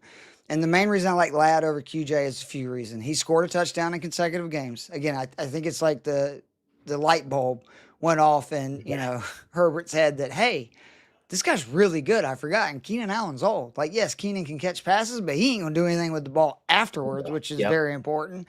And the other thing, too, is it looks like Joe Alt may come back, which that would be huge. And the other thing is just Herbert has had less time to throw. Obviously, that happens when you lose, one of your stud tackles, and obviously he's been without the other one. And so I'm just looking at who has got the A-dots. Like Ladd, 8.2 yards average depth of target. QJ, 12.4. I just think that's a big deal. And then Ladd is seeing red zone targets again. He's seen 5 red zone targets just the last 2 weeks, 6 on the season. The 3 came actually in the game that QJ did play. So he had 2 last week, 3 the week before with QJ playing. So I think he's a good play. But the lock for me is Rashee Rice. I mean, I don't care how high own he is. He's 5,600. Again, like, I think people forget his rookie year. His rookie year, he was top 10 in receptions, target rate, red zone targets, design targets, yak, yards per route run, and touchdowns as a rookie.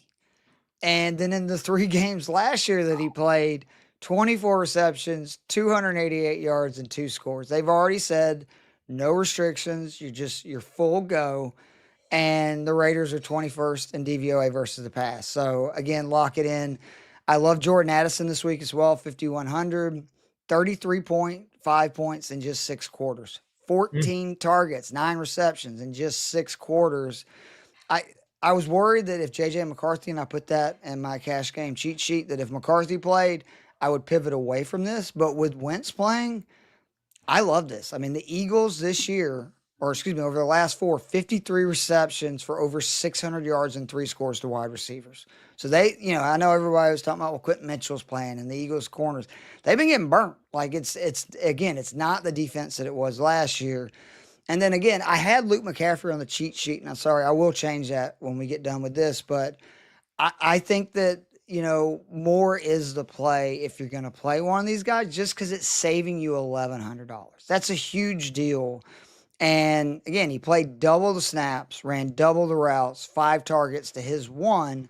Now, granted, it could be different with both Debo, out, but it seems like Moore's going to be on the field all the time, to where McCaffrey is probably going to be more, 3 receiver sets, etc. Do you have a different Washington receiver or pass catcher you want to play? No, I was just kind of locked in with Ertz. That was the guy I had in my lineup. That's smart. At tight end, yeah, and then just a couple other wide receivers. I went with Stephon Diggs. I got in my lineup. I think that's a good matchup against Tennessee. They've been brutal. I got Cortland Sutton too, Keith. It was the dud last week.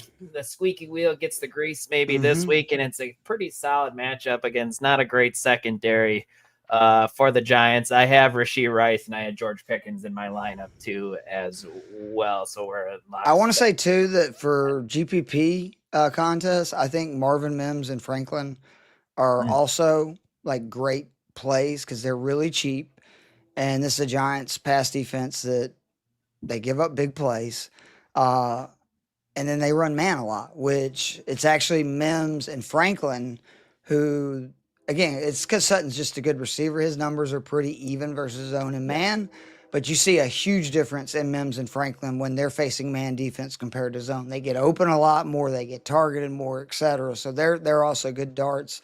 And that's a game I'm just so interested to see how it plays out as a football fan because Giants, don't look now. If they win this game, which I don't think is out of the realm of possibilities. Sure. And the Eagles lose, which I don't think is out of the realm of possibilities. All of a sudden, the NFC East is anybody's game again, which is nuts, including the Cowboys if they beat Washington. So I just what a weird place to be. And isn't there some wild stat too, Keith? Like there hasn't been a back-to-back NFC East winner in a certain amount of years. It's not like it never goes back-to-back. It's always alternating. So that would be crazy. The NFC South was like that until fucking Tom Brady came around, and now Tampa just wins it every year, jerks. Yeah. The tight end position, I can't not play Trey McBride. And I felt bad. I kind of jumped on Kyle there, but I'm sorry. What are we doing ranking anybody above him? And he made a good point for Tyler Warren. Don't get me wrong, but it's just, again, it's volume. He's seen 9 targets a game. He's had at least 5 receptions. He's caught 20 passes over his last 3. So his actually volume is going up. And then again, this Green Bay team, they almost give up 8 receptions per game just to tight ends and 6 receptions every game this season. Tight ends have caught 6 passes in every game this season, 8 or more in 3 of their games. And don't forget, Green Bay's already had their bye. So, I mean, this is, I just think, a dream matchup. And now if Murray would have played, I might not be so bullish about this, but we saw with Jacoby Brissett last week. That's his guy, right? He is going to target McBride, and it's just a dream matchup. So I love him. There's 2 other tight ends that I do like this week, though. Goddard, he's the only Eagle that is exceeding his preseason expectations in fantasy, which is a weird thing to say, but among tight ends, 1st in touchdowns, 3rd in both receptions and target share. And then there's the thing I said on the show earlier that is just wild. He's had the number 1 first read target share the last 2 weeks, and it is actually up to 22.9% on the season. So they are designing plays for him. And I just think that that's going to continue. That's a dome game, which is another big deal this week. I'm trying to avoid weather games. Yes, you want to and have guys either indoors or out west, right? Where they're not worried about any of this crap. And then Mason Taylor, again, I just want to mention because he's 3,400, facing a defense that this season they've allowed 37 receptions, 432 yards, and 3 touchdowns to tight ends. And the Jets were already targeting him. He already had a 19 percent target share on this Jets team, and that was with Garrett Wilson. And I would like to also add, that's with him not really playing week 1. I think he saw 1 or 2 targets week 1, so he's basically done that just in the last 5 weeks. Wow.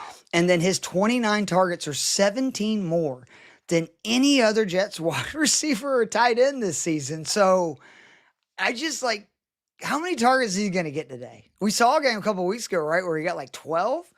If the Jets end up throwing a lot, I could seriously see him getting 15 targets. Now, who knows how effective he'll be, right? Because Fields, it's been rough. I get it.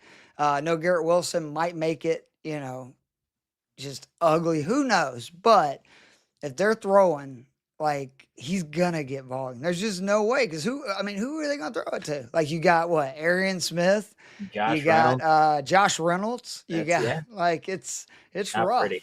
Yep. Yeah, no, it definitely is. I think you hit tight ends square on the head, man. And you're paying up, it's Trey McBride. Paying down, it's Mason Taylor. it's Zach Ertz. I'm blanking the other guy. I like Ertz a lot too. Yeah. And I think if you're playing Daniels, he needs to be in your lineup. But I'm okay running bully tight end. Like I really think McBride at his price point this week, like outside of Rashee Rice and Stephon Diggs, there's no wide receivers in that range that are going to consistently get the volume that he is. He is basically a number one wide receiver, seeing the same amount of targets and stuff as guys more expensive than him at the wide receiver position. So I'm right there. Where are you at defense? Because that is what I've had a just horrible time with this week, and I've been on a cold streak in picking the right defense over the last 3 weeks. Yeah, man, it's tough. This one, I went with the Bears, 3,100. Okay. I'm pretty sure. Correct me if I'm wrong. I think they have 2 or 3 straight games where they forced at least 3 turnovers. Might be the number 2. Like I said, the weather's supposed to be a little sloppy, it's supposed to be windy. Maybe they can force Spencer Rattler into some bad decisions. So that's just kind of my thought. That's where I went. So I like the Browns this week because if Miami can't throw, right? Yep. You would imagine that's real bad. Because if the weather makes them run, good luck running on Cleveland. They can't run the ball either. Their run defense is so freaking good. And don't forget, Cleveland does have 3+ sacks in 4 or 6 games, so they can get after the quarterback too. But I don't know if I can pay $3K in most lineups with the lineups I've built. So it's actually been a lot of the Minnesota Vikings at 2,600. Again, Hurts is so bad versus the blitz. Vikings are going to blitz him a gazillion times a day. I promise you that. It's really up. Like if Barkley continues to struggle the way he has and can't get it going, I think Vikings are going to really shut down the Eagles. Do you know what Saquon Barkley's longest rush of the season is? I don't. 18 yards. Ouch, man.